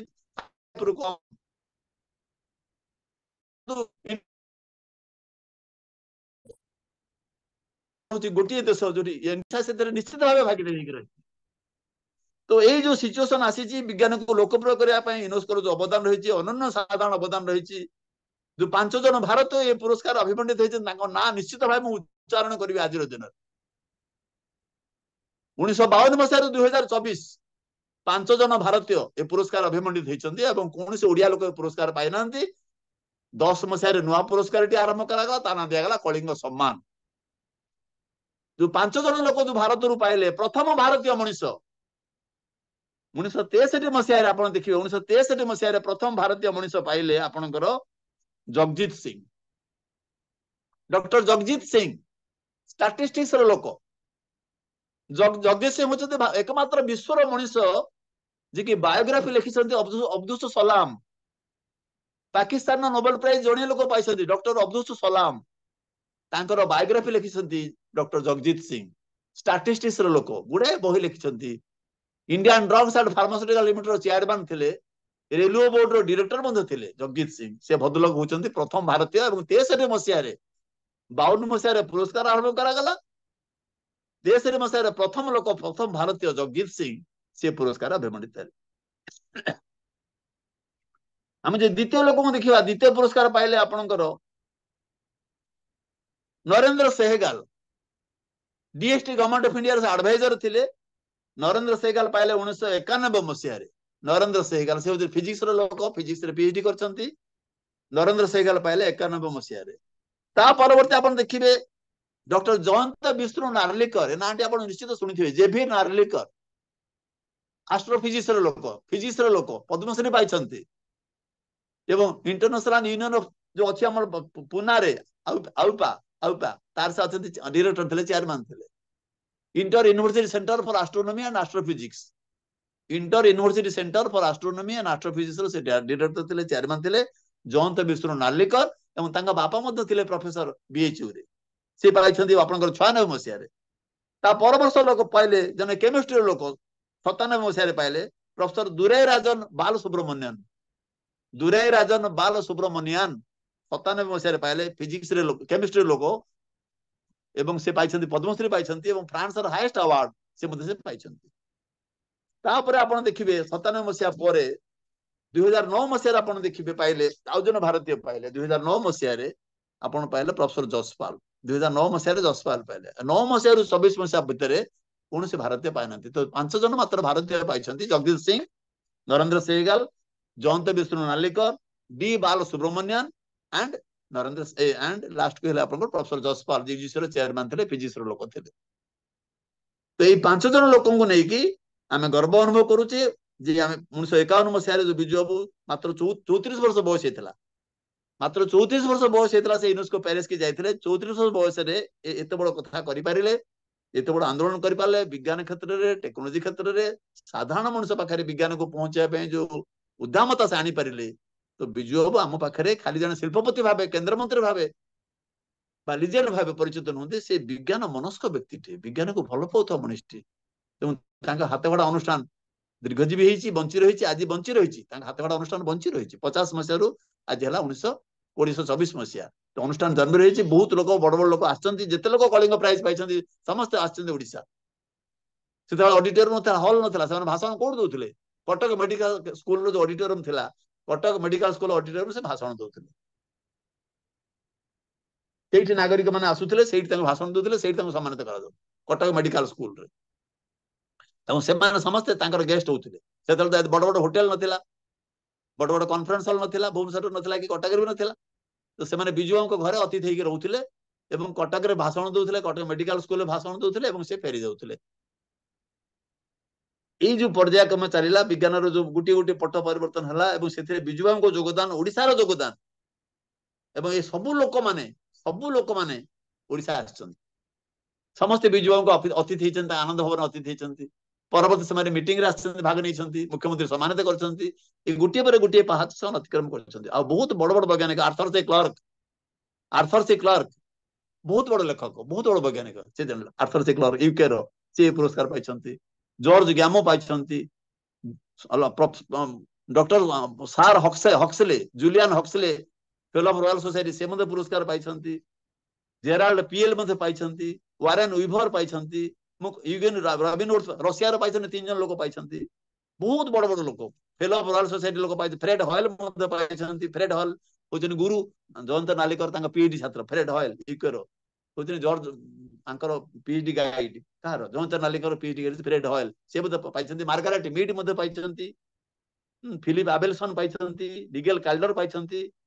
बहुत लोग पाई जॉर्ज पोर्टर पाई नोबेल प्राइज पाई जॉर्ज पोर्टर केमिस्ट्री 67 मसीह से पुरस्कार पाई प्रोफेसर मेडावार पाई नोबेल प्राइज पाई से फिजियोलॉजी मेडिसिन रे 1960 मसीह से पुरस्कार पाई निकोले प्रोफेसर निकोले बासव पाई रशिया रो से नोबेल प्राइज पाई 64 रे फिजिक्स रे एवं से पाई 85 रे कलिंग प्राइज पाई तो डाविड सुजुकी जापान लोक पाई से कनाडार अधिवासी मार्शल रोचे पाई तो सब विराट लिस्ट रही 52 मसीह आज जिते लोक पाई सब विराट लिस्ट रही तो बहुत बड़ बड़ लोक पुरस्कार पाई पाई चली स्टेफान फांटोनी पाई हामबर्गर पाई मारिसेला साल्भाटिएरा पाई पाकिस्तान लोक पाई जने पाकिस्तान 2 जन लोक पाई हुड भाई प्रोफेसर हुड भाई पाकिस्तान पाई बांग्लादेश लोक पाई मेक्सिको लोक पाई चाइना लोक पाई अर्जेंटीना पाई बेल्जियम पाई ऑस्ट्रेलिया लोक पाई फ्रांस लोक पाई तो पृथ्वी 27-28 देश लोक आज पर्यंत पुरस्कार पाई सर्वमोट 73 जन लोक पुरस्कार अभिमंडित होती तो ये हूँ मोटामोटी भाव कलिंग पुरस्कार कहानी बिजु बाबू कहानी और बिजु बाबू ट्रस्ट कहानी जहाँ संक्षिप्त उपस्थापना करी किसी कार्यक्रम आज ये ट्रस्ट कार्यक्रम समग्र विश्व में जो प्लाटफर्म रही विज्ञान क्षेत्र में जो यूनेस्को सब बड़ जो प्लाटफर्म से प्लाटफर्म रे आम तार भागीदारी अच्छु ओडिशार गर्व गौरव ये अनुष्ठान गर्व गौरव कलिंग पुरस्कार गर्व गौरव कारण ये हूँ ये पुरस्कार समग्र विश्व सर्वश्रेष्ठ पुरस्कार समग्र विश्व में 2टी पुरस्कार सर्वश्रेष्ठ गोटे नोबेल पुरस्कार आल्फ्रेड नोबेल देले स्वीडेन रु आ गोटे कलिंग पुरस्कार देले बिजु बाबू ओडिशा गोटे है साइंटिफिक रिसर्च प्लस अन्य विषय नोबेल पुरस्कार आउ कलिंग पुरस्कार हूँ scientific science communication science popularisation क्षेत्र तो विज्ञान को साधारण मनुष्य पहुंचाई जो प्रचेषा अनबद्ध प्रचेषा विजय करते से नमस्य एवं सी सबुदिन ओडिया जाति पाखे नमस्य रे पूज्य रे विज्ञान प्रति जो असाधारण अभिधान विशेषकर साइंस कम्युनिकेशन क्षेत्र में जो अनबद्ध अवदान समग्र विश्ववासी सबुदिन मन रखिथे समग्र विश्वर समग्र वैज्ञानिक समाज निश्चित भाव राति पाइले स्मरण करुवे प्रेरणा द्वारा उज्जीवित होते भावुँ आम कि परस्पर वार्तालाप करवा आम प्रश्न उत्तर आलोचना करवा आउ कि कथा विश्लेषण कर आलोचना प्रश्न उत्तर कार्यक्रम सर बहुत धन्यवाद फॉर्मली मो वक्तव्य को ये रखुची आपण मैंने जहाँ प्रश्न पचारे मुझे चेष्टा करी किसी उत्तर दवा सर बहुत धन्यवाद आपनकर जो वक्तव्य बहुत उच्चकोटर थिला आपन ठीक भाव कहले मो छाती कुंडे मोट तेणु मु मोर जो फिलिंग टाको व्यक्त करने जड़े ओडिया हिसाब से जो गर्व अनुभव करछि मु आपन को माने स्टैंडिंग ओवेशन दोछि एवं निश्चित भाव में आमर से जोगजन्मा पुरुष विजु पट्टनायक को मध्य मु श्रद्धांजलि देउछि ता सहित मते भारी माने खुशी लागुछि जे आम संगे अछंती आउ जन ओडिशार जने बरपुत्र डॉक्टर राजेंद्र नारायण दास जर्मनी रो मु आपन मध्य धन्यवाद दूची आज जो मन सब जॉइन कर समस्त धन्यवाद दूची बर्तमान आम आम प्रश्नोत्तर कार्यक्रम को जीवा मु अनुरोध करी मोर सहयोगी सौम्य सौम्य प्रश्नोत्तर कार्यक्रम परिचालन करिवो प्रथम तो सर अनेक अनेक धन्यवाद दुर्भाग्यवशतः मु कहबी जदियो कलिंग पुरस्कार विषय सम्यक धारणा थिला एटा जे गोटे एडे बड़ जिनिसटे एते भल जिनसटे या सहित दुनियार सर्वश्रेष्ठ वैज्ञानिक माने जड़ित विषय एते धारणा नथिला मु प्रथम प्रश्नटी मोठू ही आरंभ करी जो कथाटी कहूली से सर कौन जदियो आम मैंने एते बड़ पुरस्कार कलिंगर आरंभ होड़ार आरंभ हो विजु पट्टनायक द्वारा आरंभ हो ओडिशा भितर पपुलाराइज करिवार किंबा ओडिशा भितर यार प्रचार प्रसार हुए तो से अधिका रूपे ही नहीं विशेषतः मुझे स्कूल पढ़ुली कि मो भाया जिते लोक स्कूल पढ़ुले कलिंग पुरस्कार गोटे क्विज क्वेश्चन थिला खाली ओडिशा रे को पुरस्कार विज्ञान पुरस्कार ताठू अधिक एते बेसी धारणा आसी पार नथिला या द्वारा आउ गोटे असुविधा कौन होती जो आम मैंने बाहर को आसिलु ओडिशा बाहर को 5 लोक आगे ओडिशा विषय 10टा कथा कहला बेलू एटा तो सर्वप्रथम आसवा कथा कि आम माटी गोटे पुरस्कार जन्मित एगुड़ा आम कही पारु ना या उपरे दयाकोरी किसी कहिबे कि कौन हो पारि नाही आउ कौन हवा आवश्यक सो दैट आज जेनेरेशन किंबा आगामी जेनेरेशन आगामी पीढ़ी सगर्व या विषय 5 लोक आगे कहि परिबो बहुत बढ़िया कथाटे उठिले बहुत बढ़िया कथाटे आम समस्ते जानिले जे अनुष्ठान टी विजु बाबू हाथ गढ़ा अनुष्ठान विजु बाबू गढ़ी तार ऑफिस टी थिला विजु बाबू निज घर विजु बाबू जन्मस्थान जो आनंद भवन से ऑफिस टी थिला एवं दीर्घ काल थिला खाली नथिला दीर्घ काल थिला आपण कथार मु सहमत हो पार्ची जे ट्रस्ट रे जो माने कर्मकर्ता रहिले ट्रस्ट रे जो माने कर्मकर्ता रहिले से माने ठीक भाबे कलिंग फाउंडेशन ट्रस्ट एक्टिविटी की ग्लोबली मार्केटिंग करि पारि नाहंती जोटा सत्य जोटा सत्य तो आमे जो ट्रस्ट रे कर्मकर्ता माने रहिले 52 मसिया आरंभ करके जो आज पर्यंत जते पर्यायक्रमे जते कर्मकर्ता रहिले बहुत लोक आसिले बहुत लोक मरि गेले नुआ लोक आसिले इत्यादि इवन एकाधिक मुख्यमंत्री ट्रस्ट रो अध्यक्ष एकाधिक मुख्यमंत्री ट्रस्ट रो अध्यक्ष ए सब थाई के मध्य एते बड़ मुकुटा पिंदी मध्य आमे आम ओडिया लोकन पाखरे फॉरगेट भारत आम ओडिया लोकन पाखरे ओडिया स्कूल पाखरे ओडिया छात्र समाज पाखरे मध्य आमे जो भाबे मार्केटिंग करिया कथा अनुष्ठान कार्यक्रम को मार्केटिंग करिया कथा सेटा आमे करि पारिनो द्वितीय पॉइंट सब बड़ पॉइंट होची साइंस जो पाठोटा बा जो साइंटिस्ट जो विज्ञानकार करिथाए आपण साहित्य क्षेत्र में देखिबे बहुत कवि बहुत नाट्यकार बहुत गाल्पिक विज्ञान क्षेत्र में छतु पुटाळ वाला हेई पारु कारण विज्ञान बाय नेचर एटा नुहे विज्ञान by nature is not advantage in best अपन देखो साहित्य राति पाइले साहित्य मीटिंग होचे ना नहीं सूचना भवन मीटिंग होचे आरडे मीटिंग होचे कवि सम्मेलन अमुक सम्मेलन हजार हजार कवि सम्मेलन हजार हजार कविता बही हजार हजार आपनकर गप तो साहित्यटा जो भाबे हम मन को छुई पारे गपटे कविताटे छांदटे चंपुटे मते जते मन को उल्लासित करि परिबो गोटे साधारण मनुष्य को गीतटे कविताटे नाटकटे फिल्मटे जते भाबे उन्मादित करि परिबो छुई परिबो आखि परिबो कोळेई परिबो विज्ञान पारे विज्ञान बाय नेचर होची टिके डीप थिंकिंग प्रचंड भाव डीप थिंकिंग अत्यंत मनस्क प्राण विज्ञान छात्र आर्ट्स छात्र कॉमर्स छात्र कौन पार्थक्य आम आर्ट्स पिला साइंस पिला कॉमर्स पिला पार्थक्य कौन कंसंट्रेशन डेडिकेशन कमिटमेंट निज पाठ प्रति विज्ञान प्रति एरा विज्ञान पिलांकर बेसी दे आर मोर डिसिप्लिन एते काओटिक नुहंती से निज भितर निजे थांती निज भितर निजे बंची रुहंती एते प्रोपागेंडा ओरिएंटेड हुए तो साइंस बाय नेचर साइंटिस्ट जो गवेषणा करुच्ची विज्ञान कौन करुच्ची कई जानती आरआरएल एत बड़ वैज्ञानिक आरआरएल भितर 500 लोक चाकरी करछन आपण गोटे लोक कहि परिबे गोटे वैज्ञानिक कौन करुच्ची कई कहि परिबे 5 मिनिट भाषण दे परिबे ना आपण जानि नांती 100 वैज्ञानिक 200 वैज्ञानिक आरआरएल भितर कौन करुच्ची किंतु से गोटे केंद्र सरकार संस्था कोटी कोटी केंद्र सरकार दउछंती आपण जानंती आरआरएल निजे रीजनल रिसर्च लैबोरेटरी निजे निज लैबोरेटरी के मार्केटिंग करि परिछि कि आंसर इज नो बाणीविहार भितर गुड़े लैबोरेटरी अच्छी गुड़े साइंटिफिक लैबोरेटरी गुड़े पीएचडी बाहरुची Vanivihar contribution to science and technology marketing करि परिछि कि नो आमे निजको निजे बिक्री पारि नांती निजको निजे बिकी आमे विज्ञान क्षेत्र रे टेक्नोलॉजी क्षेत्र रे पेपर पब्लिकेशन क्षेत्र रे पेपर पब्लिश करिकी थीसिस करिकी प्रमोशन पाइकी ऑफिसर हेकी प्रोफेसर हेकी रिटायर करियो तो विज्ञान क्षेत्र रे हमर जो अवदान विज्ञान मनस्क प्राण एटा कौन विज्ञान मनस्क प्राण ए प्राण रे कथा कौन संज्ञान तार विज्ञान रे उबुटुबु होउथुबो तो एई जो घटनाटा एटा गोटे साधारण कथा असाधारण कथा तो आमे निज अनुष्ठान को ठीक भाबे हम कार्यक्रम को खाली कलिंग ट्रस्ट नुहे आपण नाइजर आपण आईआईटी सो मेनी यूनिवर्सिटीज अच्छी आपण गोटे 5 मिनिट मते भाषण दियंतु नाइजर रे कोन गवेषणा होची 5 मिनिट भाषण देले मते आपण दे परिबे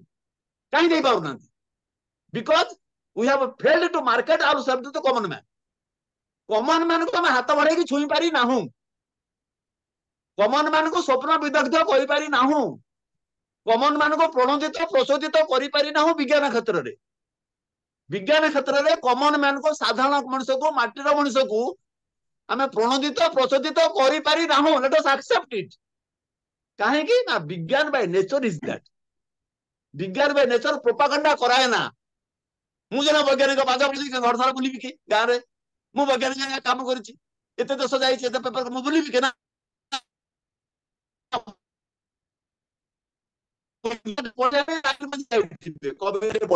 कविता सरीगला मु घर पड़े आसिली आउ कवि कविता मु सुनिया रही ना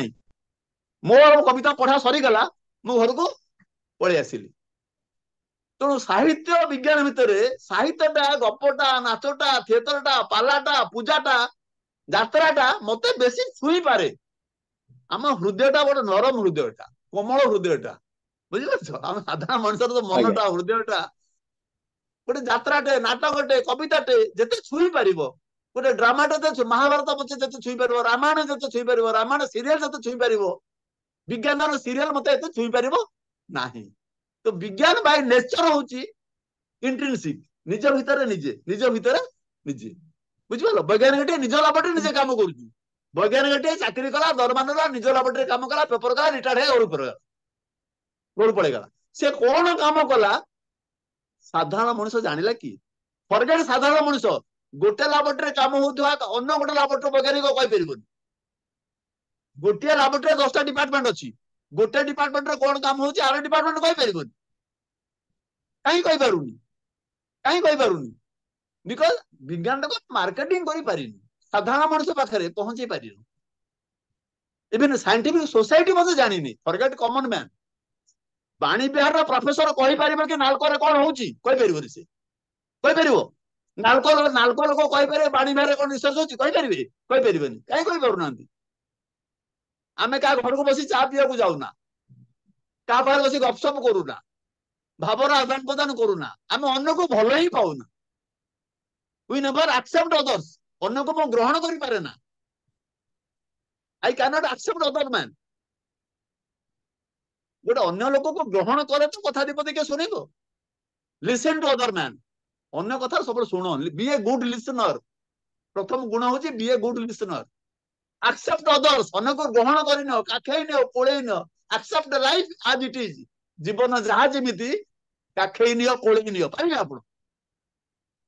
जीवन जहाँ जमी आखे नियो कोले दियो accept life as it is भगवान मते जहाँ कभी गढ़ी जो बाप पुओ मत कर मु तो चाहिए विजु पट्टनायक पुओ हो पारे मु जहाँ जहाँ है मो कर्म माध्यम चेष्टा करी तेणु विज्ञान मोटो है साइंटिफिक गोटे है साइंटिफिक रिसर्च आ गोटे है साइंस कम्युनिकेशन दीटा कथा गोटे है scientific research hardcore scientific research in the laboratory आ गोटे है साइंस कम्युनिकेशन तो जने वैज्ञानिक टे विज्ञान जहाँ करुच्ची ताकू जानिबार सबु अधिकार संविधान आपन को देइची कारण आपन जने टैक्स पेयर आपन को टिकस पैसा रे से दरमा पाए वैज्ञानिक टे दरमा पाए आपन टैक्स रे तो you have every right to know what he is doing inside the laboratory किंतु विज्ञान जो कर्मटा से करूची सेटा साधारण मनुष्य पारे पहुंची पारु नाही सेइति पे ए कथाटा आसिला साइंस कम्युनिकेशन कथाटा आसिला science must be communicated science must be communicated ए जो कथा सेटू आसिला ए साधारण मनुष्य जानिबार अधिकार अछि से जानिबो विज्ञान करे वैज्ञानिक कोन करूची he has every right to know because he is the taxpayer तो साधारण मनुष्य भीतर विज्ञान जो संयोगटा जो सेतुटा से होची कलिंग प्राइज रो मूल लक्ष्य साधारण मनुष्य को विज्ञान पेरीफेरी भीतर को नहीं आसीबा वैज्ञानिक को विज्ञान बाहर करिकी विज्ञान चारिकांत बाहर करिकी साधारण मनुष्य घर द्वार बस पखाड़ कहवा साधारण वैज्ञानिक को विज्ञान भीतर बाहर करके आनिकी से साधारण मनुष्य घर पिंडार बसब ताकू कहब मु कौन काम करूँ तो ये जो जोगसूत्रटा सेतुबंधटा scientific research and science communication दीटा भीतर जो जोगसूत्र स्थापना यहीटा सब चाहिए बड़ कथा ये जोगसूत्र स्थापना करा जाय पारिनी science communication post graduate course आप देश अच्छी कोलाबरेटर पढ़ी कौन सी यूनिवर्सिटी रे एमएससी इन साइंस कम्युनिकेशन पढ़ा जाए नहीं एमए इन साइंस कम्युनिकेशन पढ़ा जाए अच्छी कोठी कोर्स अच्छी देखते नहीं तो बट आम संविधान कहला science must be communicated it must leave the glass wall of the laboratory glass wall of the laboratory बाहर के विज्ञान साधारण मनुष्य को जीव बोली संविधान अधिकार देला किंतु विज्ञान जाई परिनी विज्ञान छात्र संपत्ति विज्ञान खाली विज्ञान छात्र संपत्ति हेची विज्ञान खाली वैज्ञानिक अध्यापक संपत्ति हेची विज्ञान टा गाँ वाला संपत्ति हेनी बापा माँ संपत्ति भी पारिनी बापा माँ जानते पुओ कौन पढ़ुची जानते आपण को पुओ कौन पढ़ुची विज्ञान रे आपण जानते यू डोंट नो तो विज्ञान आज दिन में विज्ञान छात्र संपत्ति विज्ञान गवेषक संपत्ति विज्ञान अध्यापक संपत्ति हो गाँ वाला संपत्ति है राज्यर संपत्ति है साधारण मनुष्य संपत्ति है देशर संपत्ति है तो आमको आगे जड़ित होगा पड़ो हाँ वैज्ञानिक मैंने लाबोरेटरी बाहर की साधारण मनुष्य कांदे हाथ पकेबे साधारण पिंडार बस चा पीबे विपद कथबार्ता हे भावर आदान प्रदान हम मनर आदान प्रदान हम संपर्क बढ़ संपर्क सीताखो जोड़ तो संपर्क सूताखिया जोड़े तो आप विज्ञान टा लोक पाक जीव आर मुख्य उद्देश्य science must reach the common man यही मुख्य उद्देश्य तो आम मोटामोटी कह गले आम we have failed to market ourself आम निजक निजे बिकिबा आम निज निजे सेलिंग आवरसेल्फ आम ठीक भाव करि पारि ना जहाँ फल रे बाणी बिहार अध्यापक कहि पारिबे नालकर कोन गवेषणा हुए नालकर अध्यापक आईआईटी रे कोन गवेषणा हुए आईआईटी रे अध्यापक कहि पारे नाइजर कोन गवेषणा हुए कहि पारिबे साधारण मनुष्य कथा छाड़न सर से गोटे छोटिया कथाटे मन मन कहया इच्छा होची मु निजे गोटे प्राइवेट ऑर्गेनाइजेशन रो आरएनडी सेक्शन रे काम करे भूली जानतु नालको लोक वाणी बिहार को कोन कहबे वाणी बिहार लोक नालको रे कहूची कहबे नहीं आम निज ऑर्गेनाइजेशन रे डिफरेंट टीम मध्य अवधारणा या रही कि अन्य टीम किछि काम करेन बस कारण जानती नहीं अन्य माने कोन करछोंती समस्त लगे मो टीम ही काम करछि करेक्ट करेक्ट गोटे गोटे गोटे डिपार्टमेंट रे मध्य माने गोटे इंस्टीट्यूशन रे जो विभिन्न डिपार्टमेंट रे माने समन्वय नाही गोटे ऑर्गेनाइजेशन विभिन्न डिपार्टमेंट रे समन्वय नाही आज्ञा वी डोंट एक्सेप्ट अदर्स हम सबुते बड़ पर्वना हाथ जोड़ी कहूची अन्य को सुनिबा अन्य को ग्रहण करिबा अन्य को आपणी नबा जो गुणटा इनहेरेंट क्वालिटी हम भीतर मिसिंग आमे का घर चा बसी पिउना we never go to anybody स्त्री दब चा बस आप बस स्त्री देले चा पीबे चाहतु अन घर पाद काढ़ंतु का पिंडार टे बसंतु भाव केते दिन संसार बंचिबा आपण तो जो संपर्क सेतु बंध किए पादटे तो किए पकेब कहीं ना कहीं तो आगु पादटे पकेब कहीं क्या घर को जीवेनि कहीं क्या घर बस चा पीबेनि आपण केमी जाने मु कौन करूची मो पड़ोसी जानिनी मु कौन करूची एई वर्तमान मुहूर्त मो पड़ोसी जाने जाने विश्व जानिला पड़ोसी जानिनी सर मु कौन करूची टिके विश्व आपनको जानिला मो अटकेବାକୁ पड़ोसी ଚାହିଁବି जानिनी ଆମ मु कौन करूची ଗହଣରେ ଚନ୍ଦ୍ର ମିଶ୍ର ମ୍ୟାଡାମ ଅଛନ୍ତି ସେ ବୋଧେ ଖୁବ ଶୀଘ୍ର ପଳେଇବେ ତେଣୁ ସେ ଲିଖିଛନ୍ତି hi Butu great to see you here हाँ हाँ ଦ ठीक अच्छे presentation and theme is really informative I may have to leave soon madam ଆପଣଙ୍କ ଯଦି କିଛି ପ୍ରଶ୍ନ କିମ୍ବା ଟୀକା ଟିପ୍ପଣୀ ଥାଏ ଦୟାକରି ନିଜକୁ ଅନମ୍ୟୁଟ କରନ୍ତୁ ଆଉ ଆପଣ କହିପାରନ୍ତି ଧନ୍ୟବାଦ अम, ସମସ୍ତଙ୍କୁ ନମସ୍କାର। ଏଠୁ ମୁଁ ଆମେରିକାରୁ ସକାଳୁ କହୁଛି ଫିଲାଡେଲଫିଆରୁ। ଆଉ ମୁଁ ବହୁତ ଖୁସି ଯେ ସାଇନ୍ସର ଗୋଟେ ଏତେ ଭଲ ଗୁଗଲ ମିଟରେ ମୁଁ ଆଜି ବସି ପାରିଛି। ସେଥିପାଇଁ ଧନ୍ୟବାଦ। ଯିଏ ବି ଲିଙ୍କ ପଠେଇଥିଲେ ମୁଁ ପ୍ରାୟ ବସେ। ବୁଟୁ ମୋର ପୁତୁରା ସିଏ ଲେଖିଥିଲା ବୋଲି ମୁଁ ଲେଖିଲି। I am very proud of him. He works for NALCO. ଆଉ ମୁଁ ସାଇନ୍ସ କ୍ଷେତ୍ରରେ ଅଛି। ମୋ ହଜବେଣ୍ଡ ଜଣେ ସାଇଣ୍ଟିଷ୍ଟ, ସେ କେମିଷ୍ଟ୍ରିରେ, କିନ୍ତୁ ମୁଁ ମେଡିକାଲ ସାଇଣ୍ଟିଷ୍ଟ ଥିଲି। ବର୍ତ୍ତମାନ ଆମେ ଦି ଜଣ ଯାକ ରିଟାୟାର୍ଡ। ଆଉ ବହୁତ ଭଲ ଲାଗୁଛି ଏ ପ୍ରୋଗ୍ରାମ ଦେଖି। ମୁଁ ଆଜି ବହୁତ ଶିଖିଲି। ବିଜୁ ବାବୁଙ୍କ ବିଷୟରେ ମୁଁ ଏତେ ଜାଣିନଥିଲି, କାରଣ ମୁଁ ଓଡିଶାରୁ 54 ବର୍ଷ ହେଲା ବାହାରକୁ ପଳେଇ ଆସିଛି। କିନ୍ତୁ ଏସବୁ ଜାଣିକିରି ବହୁତ ଖୁସି ଲାଗୁଛି। ଆଉ ମୁଁ ସବୁବେଳେ ଜଡିତ ହେଇ ରହିବାକୁ ଚାହୁଁଛି। ପ୍ରଶ୍ନ ମୋର କିଛି ନାହିଁ, କିନ୍ତୁ ପ୍ରେଜେଣ୍ଟେସନ ଏତେ ଭଲ ଯେ ମାନେ just like science to the point. ସାହିତ୍ୟ ଭଳିଆ ଏପଟ ସେପଟ କିଛି ନାହିଁ। ସେଥିପାଇଁ ମୁଁ ଖୁସି ଗୋଟେ ଦିଗରୁ। କିନ୍ତୁ ପ୍ରଶ୍ନ ନାହିଁ, ମୁଁ ଶୁଣିବି। ମତେ ଟିକେ ଯିବାକୁ ପଡିବ ବୋଲି ମୁଁ କହିଲି। ଧନ୍ୟବାଦ ମତେ ଡାକିକିରି ଚାନ୍ସ ଦେଲେ ବୋଲି। ନମସ୍କାର ଆଜ୍ଞା। ବହୁତ ଭଲ ପ୍ରେଜେଣ୍ଟେସନ।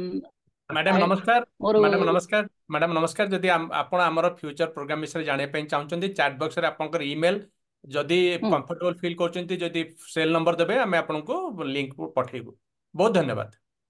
ହଉ, ଧନ୍ୟବାଦ। ହଁ, ମୁଁ ଦେବି। ଆଜ୍ଞା, ଆଦିତ୍ୟ ବାବୁଙ୍କର ପ୍ରଶ୍ନ ଅଛି ସୌମ୍ୟ। ଆଜ୍ଞା ଆଜ୍ଞା ଧନ୍ୟବାଦ ମ୍ୟାଡାମ। ଆଦିତ୍ୟ ଭାଇଙ୍କର ପ୍ରଶ୍ନ ଅଛି। ତେବେ ମୁଁ ଅନ୍ୟମାନଙ୍କୁ ମଧ୍ୟ କହିବାକୁ ଚାହୁଁଛି ଯେଉଁମାନଙ୍କର କିଛି ପ୍ରଶ୍ନ କିମ୍ବା ଟୀକା ଟିପ୍ପଣୀ ଅଛି ଦୟାକରି ହ୍ୟାଣ୍ଡରେଜ କରନ୍ତୁ।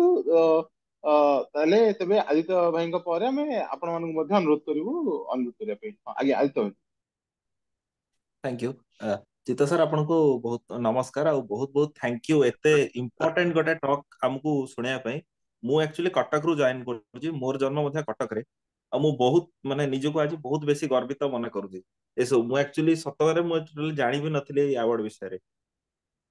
तो फर्स्ट ऑफ ऑल एक्चुअली मु दुईटी कथा आपनको टू कहया को चाहिबी। फर्स्ट होछि मु एक्चुअली अवार्ड विषय रे 6 मंथ्स तळे ही जानिथिली। आ मु मध्ये तांको ईमेल एड्रेस रे मु गोटे प्रपोजल पठाइଥିଲି ଯେ ଆପଣଙ୍କର ମୁଁ ଆକ୍ଚୁअली पेशारे मु जने सॉफ्टवेयर डेवलपर। तो मु तांको गोटे प्रपोजल ଦେଇଥିଲି ଆପଣ वेबसाइट टी बहुत पुराना देखाउची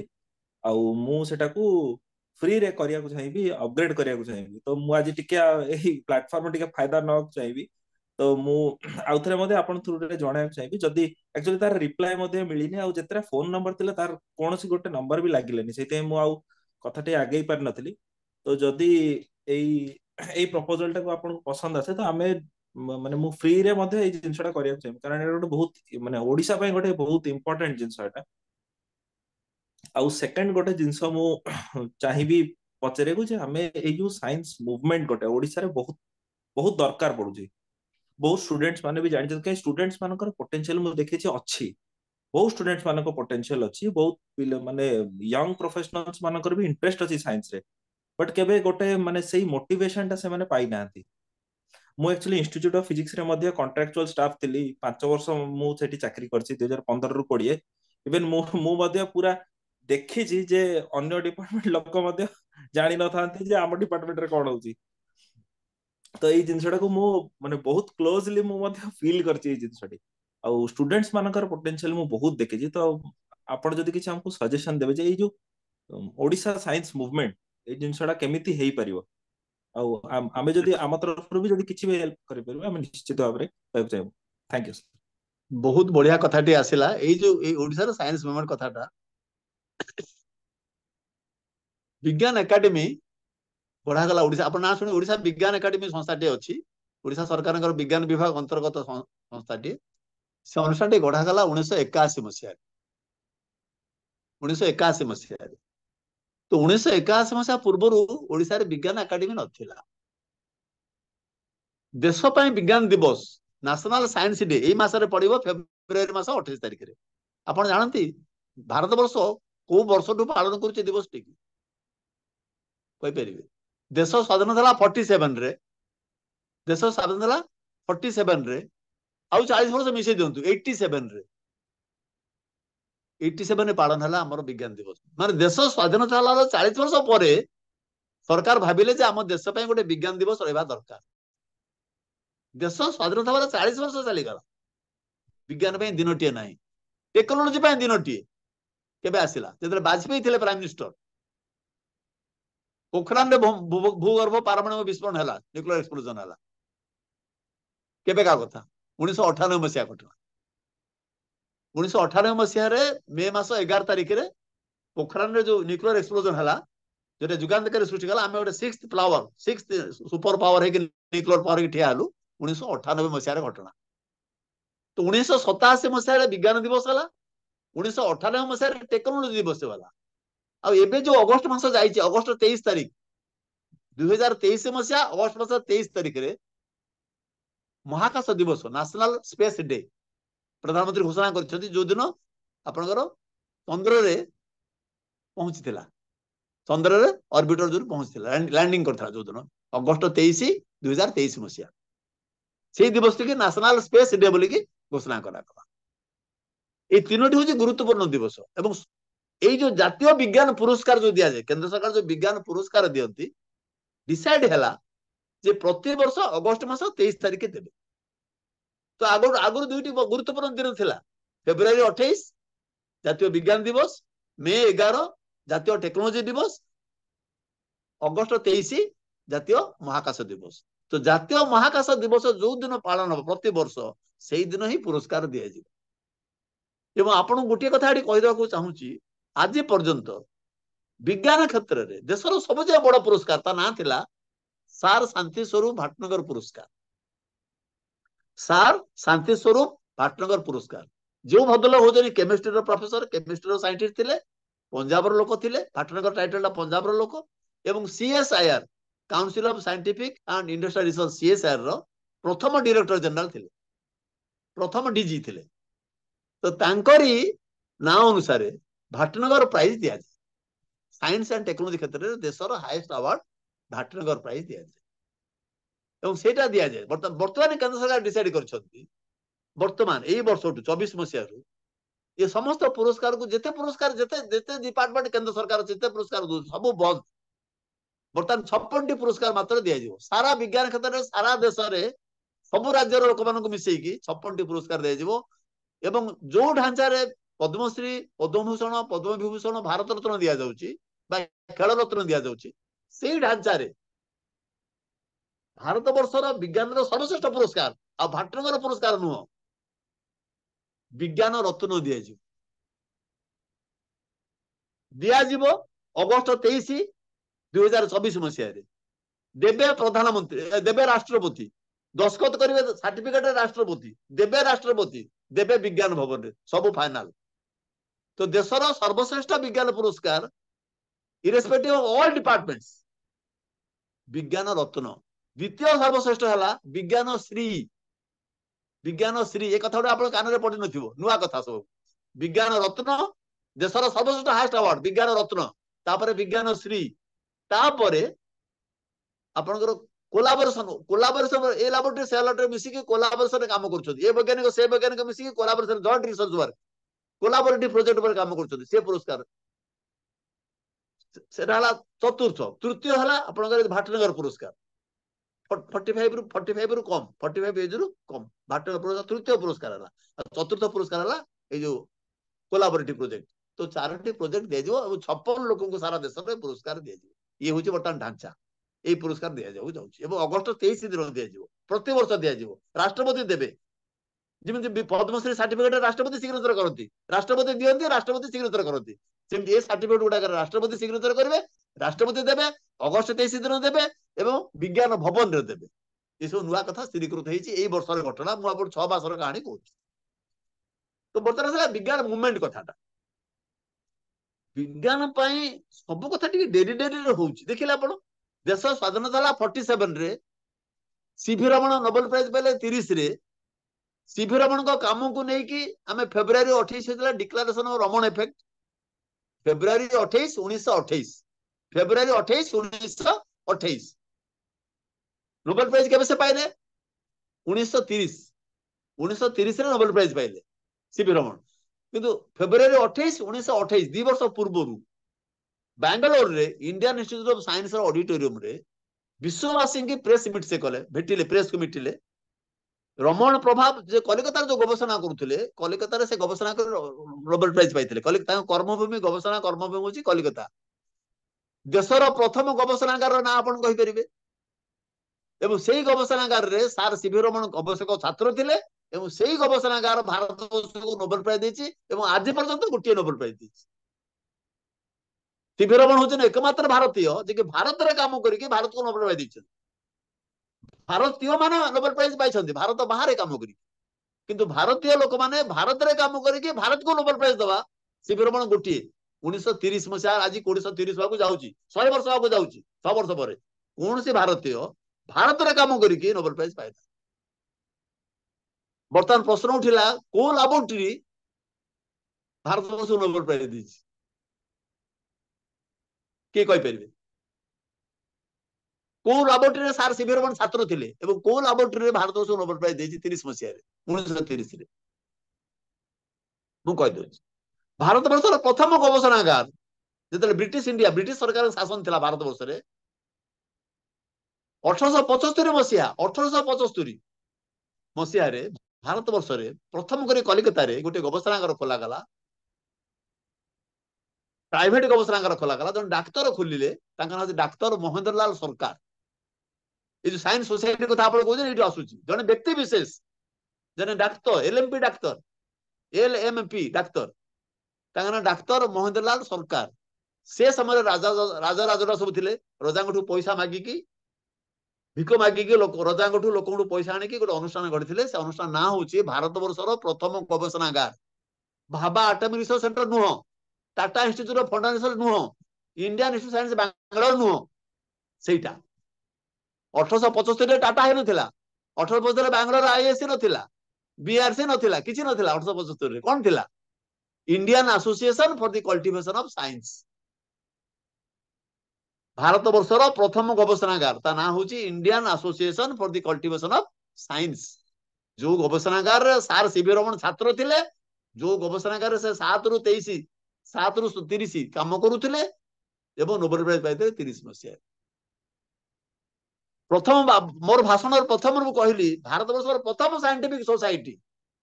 10 लोक नहीं कि बसिबा विज्ञान आलोचना करिबा 10 लोक बसिबे विज्ञान पर आलोचना हबो प्रथम सोसाइटी कलकत्ता रे गढिथिला सत्येन्द्र बोस कथा कहली सत्येन्द्र बोस सत्येंद्रनाथ बोस फिजिक्स रे लोक से गढिथिले प्रथम अनुष्ठान 1948 रे कहिछु तो 1948 मसिया रे ये जो साइंटिफिक सोसाइटी बा साइंस क्लब बा साइंटिफिक फोरम जहां आपण मंच विज्ञान मंच जहां कहउछिन आपण से जन्म नेला 1948 मसिया एवं सत्येन्द्र बोस से भी कलकत्ता शहर रे गढिले एवं द्वितीय मु कहले ओडिसा रे गढिला विज्ञान प्रचार समिति कटक रे अछि आपनकर दोलमुंडई रे गोकुलानंद महावतर घरे प्रति रविवार द्वितीय रविवार चतुर्थ रविवार प्रति रविवार 4टा बेले वगैरह माने डाक्टर माने इंजीनियर माने बसी आलोचना करंती विज्ञान ऊपर एवं निजर प्रबंध पाठ करंती एवं जो बाहर ता लेखा गुडी बाहर मैगजीन विज्ञान आलोक रे बाहर द्वितीय अनुष्ठान तापर महाराष्ट्र रे खोलला तो विज्ञान जो साइंटिफिक क्लब 10 लोक बसी के गोटे आलोचना करबा का घर बसी चा पीबा ए जो मानसिकताटा आपण आपन पड़ोसी घरे ठक ठक करी केबे बसी चा पीछे कहले मत आपण पड़ोसी घर को निजे जाइकी ठक ठक करी सार मु आसिले आपण जम पड़ोसी मो ना एया मु चाकरी करे मु आपण चा बसी चा पीबा परस्पर जानिबा आपण करचरी केबे आपण पड़ोसी केबे आपण घर आसी ठक ठक करिछि आगाने बसी परिचय दिजा मु चा टिके पीबी आसी तो बाय नेचर आमे होची इंट्रिंसिक कोठी कोठी जिबा टे बसिबा भाबा हाथ टिके बढ़े देबा ताउटी आबरी नबा कथा पद हवा स्नेह भरा कथा टे हवा ए जो गुण गुडाक आम भीतर नाही मु जेति मोर अभिज्ञता मते 75 वर्ष बयस मोर तो बड़ अछन राजेंद्र भाईना बसचंती मोठू आहुरी बड़ से तो 75 वर्ष बयस मते शिखई मु काहाकू ग्रहण करि पारु एक्सेप्ट पीपल मैनेजमेंट रो प्रथम पाठ होउची एक्सेप्ट पीपल आपण काहाकू ग्रहण करि पारु कहा घर को आप जीवेनि कहा घर बसबेनि भाव आदान हेबेनि चिन्हा जना हेबेनि बहुत दिन हेबे मरी केते वर्ष केते वर्ष संसार बंचिबे तो ये जो सोसाइटी कथा कहले साइंटिफिक क्लब कथा कहले केते बेले बढ़ी उठिबो जेते बेले 10टा मन मिलिबो 10टा मन मिलिबो 10टा हाथ मिसिबो तापर तो गोटे सोसाइटी हबो छोटिया सोसाइटी हबो बसिबो कोठी गोटे आलोचना करिवे तो ये जो 10 जन लोक 5 जन लोक बसिबा गोटे आलोचना करिबा गोटे समस्या समाधान करिबा कि गोटे गोटे मंच सृष्टि करिबा साइंटिफिक क्लब कथा कहंतु साइंटिफिक सोसाइटी कथा कहंतु केते बेले संभव हबो जेते बेले केही जन लोक पादटी आगु को बढ़ेबो से लोकटी आपण कहीं होना आपण पादटे बढ़ी पड़सा घर काली जाई ठक ठक कर चा पिउ नांती जेहेतु आपण जाना से भी आसुनी आपण अजना आपण पड़ोसी आपण जानती मु भी जानी माने आपण माने मु आपण कहूनी माने वी ऑल सेम गोटे जहाज बसছে आपण निजे कहा घर को जाई ठक ठक करी आगे अमुक लोक आसी टे बस गपसप भावर आदमा आपण कॉलोनी में रुहे टे चा टे बस पीवा ना आगे मोर बेल ना तो आपण कहा कौन आ कहबी माने आपण कहा गोटे ग्रहण करि नबा हो ना से गुणटा ना अन्य को भल तार मुड़ है मुड़ मत अन्य को भल पा अन्य को सर या भल पछरे 10टा लोक एकटा हो पारु ना 500 लोक 100 लोक 200 लोक आ क्लब आपण सोसाइटी कोन गढिबे आपण सर या पछरे गोटे ज्ञानर अहमिका अछि बोली भाबुछन एला कारण कथाटा आज्ञा ना एटा होची कोन कि से जो अहमिकाटा आपण जो दिन निज हाथ रे निजे डियासिली धरे कि निजर गर्व अहमिका को जळी पड़ी पाउंस कर देबे जो दिन करिवे आपण सेही दिन मनुष्य सभा आरंभ आपण मनुष्य होई ना आपण अमुक नामधारी व्यक्तिटी अमुक नामधारी व्यक्तिटी आपण मनुष्य होई ना तो गर्व मुंडटा गोटे नई दियंतु ए मुंड दिन ना दिन नई बना नाही दिन ना दिन नई आपण राजकपूर गीत सुनिछंदी तीसरी कसम राजकपूर गीत गाइनी आखिर सर फिर भी झुकाना है ये मुंड तो दिन ना दिन झुकिबो तो आज कहीं कि नुह मन रखु जो मुंडटा नईची से मुंड उठिबो ସାର୍ जो मुंड ଆଦିତ୍ୟ नईची से मुंड उठिबो आ काहे मुंड उठी परिबो ସାର୍ ଆଦିତ୍ୟ ବାବୁ ହଉଛନ୍ତି ଆମର ଶେଷତମ ସଦସ୍ୟ ଆପଣଙ୍କର ମିଟିଂ ଜଷ୍ଟ ଆରମ୍ଭ ହେବା ପରେ ସେ ଜଏନ୍ କଲେ ଏଇ ଯୋଉ ଆଦିତ୍ୟ ବାବୁ ଯିଏ ପ୍ରଶ୍ନକର୍ତ୍ତା ସିଏ ହଉଛନ୍ତି बहुत ଆମର बढ़िया ଅନ୍ୟତମ ସଦସ୍ୟ बहुत बढ़िया बहुत बढ़िया बहुत बढ़िया ଆଚ୍ଛା ତେଣୁ ଆପଣ ଏଇ ମନଟା ଗୋଟେ ଖୋଲି ଦିଅନ୍ତୁ ମନର ଦରୱାଜାଟାକୁ ଖୋଲି ଦିଅନ୍ତୁ ହୃଦୟର ଦରୱାଜା ଖୋଲି ଦେଇକି ଅନ୍ୟ ଗୋଟେ ଗ୍ରହଣ କରିନ ହନୁମାନ ହନୁମାନ ଛାତିରେ କୃଷ୍ଣଙ୍କର ରୂପ ରାମଙ୍କ ରୂପ ସବୁବେଳେ ଅଛି ଚିନ୍ତା କରେ କିନ୍ତୁ ସେ ହନୁମାନ ଛାତିରେ ରାମଙ୍କର ରୂପ ସବୁବେଳେ ସେ ପୁଣି କହିଲା ମୁଁ ଯଦି ନଥିବ ମାନେ ମୁଁ ବଞ୍ଚିବିନି ଆଉ ମୁଁ ଛାତି ଚିରିଦେବି ଯଦି ଆପଣଙ୍କ ଫଟୋ ବାହାରିବନି ମୁଁ ବଞ୍ଚିବିନି ଆଉ ମାନେ କେତେ କନଫିଡେନ୍ସ ଦେଖନ୍ତୁ ଆପଣଙ୍କ ପ୍ରତିବିମ୍ବ ନିଶ୍ଚିତ ଥିବ ମୋ ଛାତିରେ କନଫିଡେନ୍ସ ଦେଖନ୍ତୁ କୋଉ ଲେଭେଲରେ ଯେମିତି ହିରଣ୍ୟକଶିପୁର ପୁଅ କଣ କହିଥିଲା ଏଇ ଖୁଣ୍ଟାରେ ଅଛି ହଁ ଅଛି ଏଇ ଖୁଣ୍ଟାରେ ବାହାରିବେ ଛୋଟିଆ ପିଲାଟେ ତାର କନଫିଡେନ୍ସ ଦେଖନ୍ତୁ ହଁ ଏଇ ଖୁଣ୍ଟାରେ ଭଗବାନ ବାହାରିବେ ପିଟି ଦେଲା ବାହାରିଲେ ଭଗବାନ ଦେଖନ୍ତୁ ତ କେତେ ବିଶ୍ୱାସ ଦେଖନ୍ତୁ ଅଖଣ୍ଡ ବିଶ୍ୱାସ ତ ସେଇ ଯୋଉ ମନର ଦରୱାଜାଟାକୁ ଟିକେ ବନ୍ଦ କରିଛି ବସିଛନ୍ତି ଆପଣ ମନର ଦରୱାଜା ଖୋଲି ଦିଅନ୍ତୁ ପାଦଟିଏ ଆପଣ ଆଗ ପକାନ୍ତୁ ଆପଣ संजय ପଛେ भाई ଆସୁଛନ୍ତି हैंड ଆସୁଛନ୍ତି रेज ଠିକ ଅଛି करछंती ଆପଣ आज्ञा ପାଦଟିଏ ପକେଇକି ଟିକେ ଆଗେଇ ଯାଆନ୍ତୁ ଆଗ ସମ୍ପର୍କରେ ସେତୁବନ୍ଧ ପ୍ରତିଷ୍ଠା କରନ୍ତୁ ମନକୁ ମିଳେଇ ଦିଅନ୍ତୁ ଆଉ କେତେ ଦିନ ସଂସାରରେ ବଞ୍ଚିବା ଆଉ आज्ञा କେତେ ଦିନ ବଞ୍ଚିବା ଆଉ ରାଗ ଦର୍ଗ ଅହମିକା କାହା ପାଇଁ କାହା କୋଉଥିପାଇଁ ଆଉ କାହିଁକି ସଞ୍ଚିବ ବାକ୍ସ ସାର୍ ଭିତରେ ଦେଖିବେ ରାଗ ସାର୍ ଅହମିକା ଆଉ ଦିଟା ସାର୍ଟିଫିକେଟ କେତେ ସାର୍ କେତେ ଆଉ କଣ ଦିଟା ପ୍ରଶ୍ନ ନବା ଆଦିତ୍ୟ ବାବୁ ହଁ ଆପଣଙ୍କ ଫୋନ ଠିକ ନେଇକି ଅଛି ଆପଣଙ୍କ ସାଙ୍ଗେ କଥାବାର୍ତ୍ତା ବି ସେ ଯୋଉ ଓକେ ଓକେ ଯୋଉ ଇସ୍ୟୁଟା ରେଜ କଲେ ସଞ୍ଜୟ ତମ ପ୍ରଶ୍ନ ପଚାରିଲା ପରେ ମୁଁ ତାପରେ ପଚାରିବି ମୋର ସାର୍ ନମସ୍କାର ସାର୍ ବିଜ୍ଞାନ କ୍ଷେତ୍ରରେ ବିଜୁ ବାବୁଙ୍କର ଆଉ ଗୋଟେ ବଡ କୃତି ରହିଛି ଯୋଉଟା କି ଓଡ଼ିଶାବାସୀ ବିଶେଷ ଜାଣନ୍ତିନି ସେଇଟା ହଉଛି 1961 ମସିହାରେ ବିଜୁ ବାବୁ ଜେବିଏସ୍ ହାଲଡେନକୁ ଡାକି ଆଣିଥିଲେ ଓଡ଼ିଶାକୁ କରେକ୍ଟ ଜେବିଏସ୍ କରେକ୍ଟ ହାଲଡେନ ସେ ସମୟର ଜେନେଟିକ୍ସ ବାୟୋମେଟ୍ରିର ୱାର୍ଲଡର ସବୁଠୁ 1 ନମ୍ବର ସାଇଣ୍ଟିଷ୍ଟ ଥିଲେ ଏସ୍ ସେ ଓୟୁଟିରେ ଥିଲେ ହଁ ସେ ଓୟୁଟି 57 ରେ ଇଣ୍ଡିଆକୁ ଆସିଥିଲେ ଯେତେବେଳେ ଇଂଲଣ୍ଡ ସ୍ପେନ ଉପରେ ଆକ୍ରମଣ କଲା ନା କଣ ସେ ତାର ପ୍ରତିବାଦ କରି ଦେଶ ଛାଡିକି ପଳେଇ ଆସିଲେ ସେ ପିଲାଦିନ ଥିଲେ ତାଙ୍କର ଫାଦର ମାନେ ବ୍ରିଟିଶ ଇଣ୍ଡିଆରେ ଥିଲେ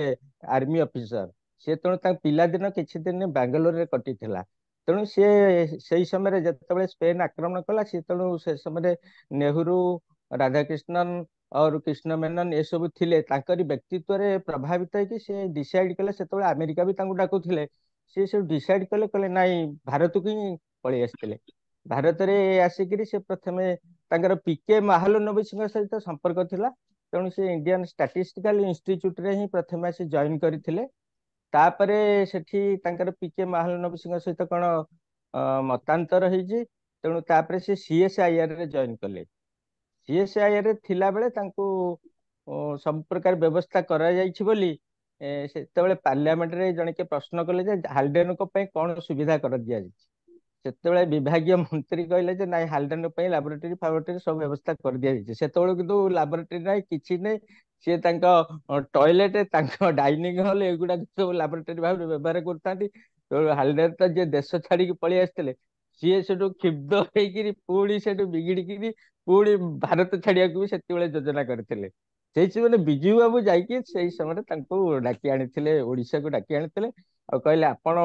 ଏଠି ଓଡିଶାକୁ ଆସନ୍ତୁ ଡାଇରେକ୍ଟଲି ଆପଣ ଚିଫ ମିନିଷ୍ଟରଙ୍କ ସହିତ ହିଁ କଥା କହିବେ ୟୁ ଆର୍ ଆନ୍ସରେବଲ ଟୁ ନନ୍ କହିକି ତାଙ୍କୁ ଓଡିଶାକୁ ଡାକି ଆଣିଥିଲେ ତାପରେ ପରବର୍ତ୍ତୀ ସମୟରେ ତାଙ୍କର ଯୋଉ ଷ୍ଟୁଡେଣ୍ଟ ଗୁଡା ଥିଲେ ଏସ୍.କେ. ଡାଭିସ ରାୟ ଦ୍ରୋଣମ ରାଓଜୀ ଏମାନେ ସବୁ ବିଶ୍ୱର ସବୁ ବଡ ବଡ ବିଖ୍ୟାତ ଇନଷ୍ଟିଚ୍ୟୁଟରେ ସବୁ ହେଡ୍ ବି ହେଇଥିଲେ ତେଣୁ ସେଇଟା ଗୋଟେ ବିଜୁ ବାବୁଙ୍କର ସେ କୃତିଟା ବେଶୀ ଲୋକ ଆମ ଓଡିଶାବାସୀ ଜାଣୁନାହାନ୍ତି ଲିମିଟେଡ ଫିଲ୍ଡ ରହିଯାଏ ସେଟା ଓୟୁଏଟି ଲୋକ ଲେଭେଲ ଜାଣୁନାହାନ୍ତି ଓୟୁଏଟି ଥିଲେ କାମ କରୁଥିଲେ ହଁ ହଁ ଓୟୁଏଟି ଏବେ ବି ଥିଲେ କାମ ହାଲଡେନ ଓଇଟରେ ଏବେ ବି ହାଲଡେନ ହଲ୍ ବୋଲି ଗୋଟେ ହଁ ହଁ ଅଛି ହଁ ହଲ ଏବେ ବି ହଲ ଅଛି ଅଛି ହଁ ସେ 1900 ଯେତେବେଳେ ଶରତ କର ଥିଲେ ସୂଚନା ଲୋକ ସମ୍ପର୍କ ମନ୍ତ୍ରୀ ସେତେବେଳେ ହାଲଡେନଙ୍କ ବାର୍ଥ ସେଣ୍ଟେନାରୀ ପାଳନ ହଉଥିଲା ମୁଁ ଗୋଟେ ପ୍ରପୋଜାଲ ନେଇକି ବିଜୁ ବାବୁ ଥିଲେ ଚିଫ ମିନିଷ୍ଟର ଥିଲେ ମୁଁ ଗୋଟେ ପ୍ରପୋଜାଲ ନେଇକି ଯାଇଥିଲି ସୂଚନା ଲୋକ ସମ୍ପର୍କ ସେମାନେ ଏତେ ଜାଣିଲେନି ବୁଝିପାରିଲେନି ସେଇଟା ପାଳନ ହେଇପାରିଲାନି କଣ କରାଯିବ ଆମେ ତ ପୂଜ୍ୟର ପୂଜା କରିପାରୁନୁ ଠିକ ଭାବେ ପୂଜ୍ୟର ପୂଜା କରିପାରୁନୁ ନା ମୁଁ ସେ ଟଲ୍ ମ୍ୟାନ୍ ବହି ବି ଦେଖିଥିଲି ସେଥିରେ ବି ସେ ହୁଁ କଥା ବି ମେନସନ ନାହିଁ ହୁଁ କେବଳ ବହୁତ ପରେ ଅନିଲ ଧୀର ଗୋଟେ ବହି ଲେଖିଥିଲେ ବିଜୁ ପଟ୍ଟନାୟକ ଦି ଲାଷ୍ଟ ହୁଁ ବୁକାନିର ହୁଁ ସେଥିରେ ସିଏ 2 ପେଜ 3 ପେଜ ଲେଖିଛନ୍ତି କରେକ୍ଟ ତେଣୁ ଆପଣ ବିଜୁ ଯାହା କହିଲେ କରେକ୍ଟ ଏତେଟା ହାଇଲାଇଟ ହେଇପାରିନି ଯୋଉଟା ଯୋଉ ଭାବରେ ହଁ ହବା କଥା ସେଟା ହେଇପାରେ ହଁ ହେଇପାରେ ଏତେ ବଡ ସାଇଣ୍ଟିଷ୍ଟଙ୍କୁ ଡାକି ଆଣିଥିଲେ ଆଜ୍ଞା ସେ ଓଡିଶାକୁ କାମ ଏଠି କରିଥିଲେ ହଁ ଭଲ କାମ ହଁ କରିଥିଲେ କାମ ନା କରିଥିଲେ ଭଲ ହଁ କାମ କରିଥିଲେ ହୁଁ। ବହୁତ ବଢିଆ କଥା ଟିକେ କହିଲେ ବହୁତ ଭଲ ନୂଆ କଥା ଟିକେ କହିଲେ ଆମ ଆଚ୍ଛା ଶ୍ରୋତା ମାନଙ୍କ ପାଇଁ ନୂଆ କଥା ଟିକେ କହିଲେ ସାର୍ ମୋର ଦୁଇଟା ପ୍ରଶ୍ନ ଅଛି ହଁ ପ୍ରଥମ ହଁ ପ୍ରଶ୍ନ ହଉଛି ଯେ ସାର୍ ମଝିରେ ମୋର ମନେ ପଡୁଛି କେତେ ବର୍ଷ ତଳେ ଗୋଟେ ନ୍ୟୁଜ ପେପର ବାହାରିଲା କଳିଙ୍ଗ ଆୱାର୍ଡ ସାଙ୍ଗରେ ରୁଚିରାମ ସାହାଣୀ ବୋଲି ଗୋଟେ ନାଁର ଜଣେ ଲୋକଙ୍କର ନାଁ ମିଶେଇକି ଗୋଟେ କଣ ଦବା ପାଇଁ ଗୋଟେ ସ୍ଥିର କରାଗଲା ମତେ କିନ୍ତୁ ସେତେବେଳେ ବଟାନିର ଜମା କଥାଟା ଭଲ ଲାଗିନଥିଲା ହଁ ମୁଁ କଳିଙ୍ଗ କହିବି ଆୱାର୍ଡର ହଁ ହଁ କଳିଙ୍ଗ ହଁ ଆୱାର୍ଡର ଯୋଉ ଇଏଟା ଗୁରୁତ୍ୱଟା ଡାଇଲ୍ୟୁଟ ହେଇଗଲା ମତେ ଲାଗୁଥିଲା ଦୟାକରି ସେ ବିଷୟରେ ଟିକେ ମୋର ଟିକେ ମାନେ ସେ ବିଷୟରେ ଆମକୁ ଟିକେ କହିବେ ଟିକେ ହଁ କହୁଛି କହୁଛି ନମ୍ବର ଦୁଇ ସାର୍ ରୁଚିରାମ ସାର୍ କୁହନ୍ତୁ ଉତ୍ତର ଆগে ଏଇଟା ଦେଇଦେବି କହିସାରନ୍ତୁ ମୁଁ ଆରଟା କହିବି ହଁ ଆଗ କୁହନ୍ତୁ କହିଦଉଛି ରୁଚିରାମ ସାହାଣୀ ଜଣେ ବଟାନିଷ୍ଟ ଥିଲେ ଆପଣ ଦେଖିବେ ଗୁଗୁଲ କୁ ଯାଇକି ରୁଚିରାମ ସାହାଣୀ ପଞ୍ଜାବର ଲୋକ ଜଣେ ବଟାନିର ପ୍ରଫେସର ଥିଲେ ବଟାନି କ୍ଷେତ୍ରରେ ଖୁବ ଭଲ କାମ କରିଛନ୍ତି ଯେହେତୁ ଡିଏସଟି ଗଭର୍ଣ୍ଣମେଣ୍ଟ ଅଫ ଇଣ୍ଡିଆରେ ଓଡିଶାର ଏତେଟା ପ୍ରଭୁତ୍ୱ ନାହିଁ ଖାଲି ଡିଏସଟି ଗଭର୍ଣ୍ଣମେଣ୍ଟ ନା ଦିଲ୍ଲୀରେ ସେ ସମୟ କଥା ମୁଁ କହୁଛି ମୁଁ ଏବେ ସେ ସମୟ କଥା ତ ଦିଲ୍ଲୀ ଦରବାରରେ ଓଡିଆ ଲୋକମାନଙ୍କର ଓଡିଶା ମନ୍ତ୍ରୀ ମାନଙ୍କର ଓଡିଶାର ଏମପି ମାନଙ୍କର ଯୋଉ ଦବଦବା ଯୋଉଟା ଥିବା ସେଟା ସେଇ ଦବଦବା ପ୍ରଭୁତ୍ୱ ବା ଯାହା ଇନଫ୍ଲୁଏନ୍ସ ସେଇଟା ସେତେ ନଥିଲା ଆଜି କିନ୍ତୁ ଚିତ୍ର ବଦଳି ଯାଇଛି ସେ ସମୟରେ କିନ୍ତୁ ସେ ନଥିଲା ତ ଆମ କଥା କେହି ଶୁଣୁନଥିଲେ ତ ଏଇ ଯୋଉ ପୁରସ୍କାରଟା ରୁଚିରାମ ସାହାଣୀ ଯୋଉ କଳିଙ୍ଗ ଚେୟାର କଥାଟା କହୁନି କଳିଙ୍ଗ ଚେୟାରଟା ରୁଚିରାମ ସାହାଣୀ ଚେୟାର ହେଇଥାନ୍ତା ଆଚ୍ଛା ଯୋଉ ଗଭର୍ଣ୍ଣମେଣ୍ଟ ଅଫ ଇଣ୍ଡିଆ 2002 ମସିହାରେ ଯୋଉ କଳିଙ୍ଗ ଚେୟାର ଦେଲା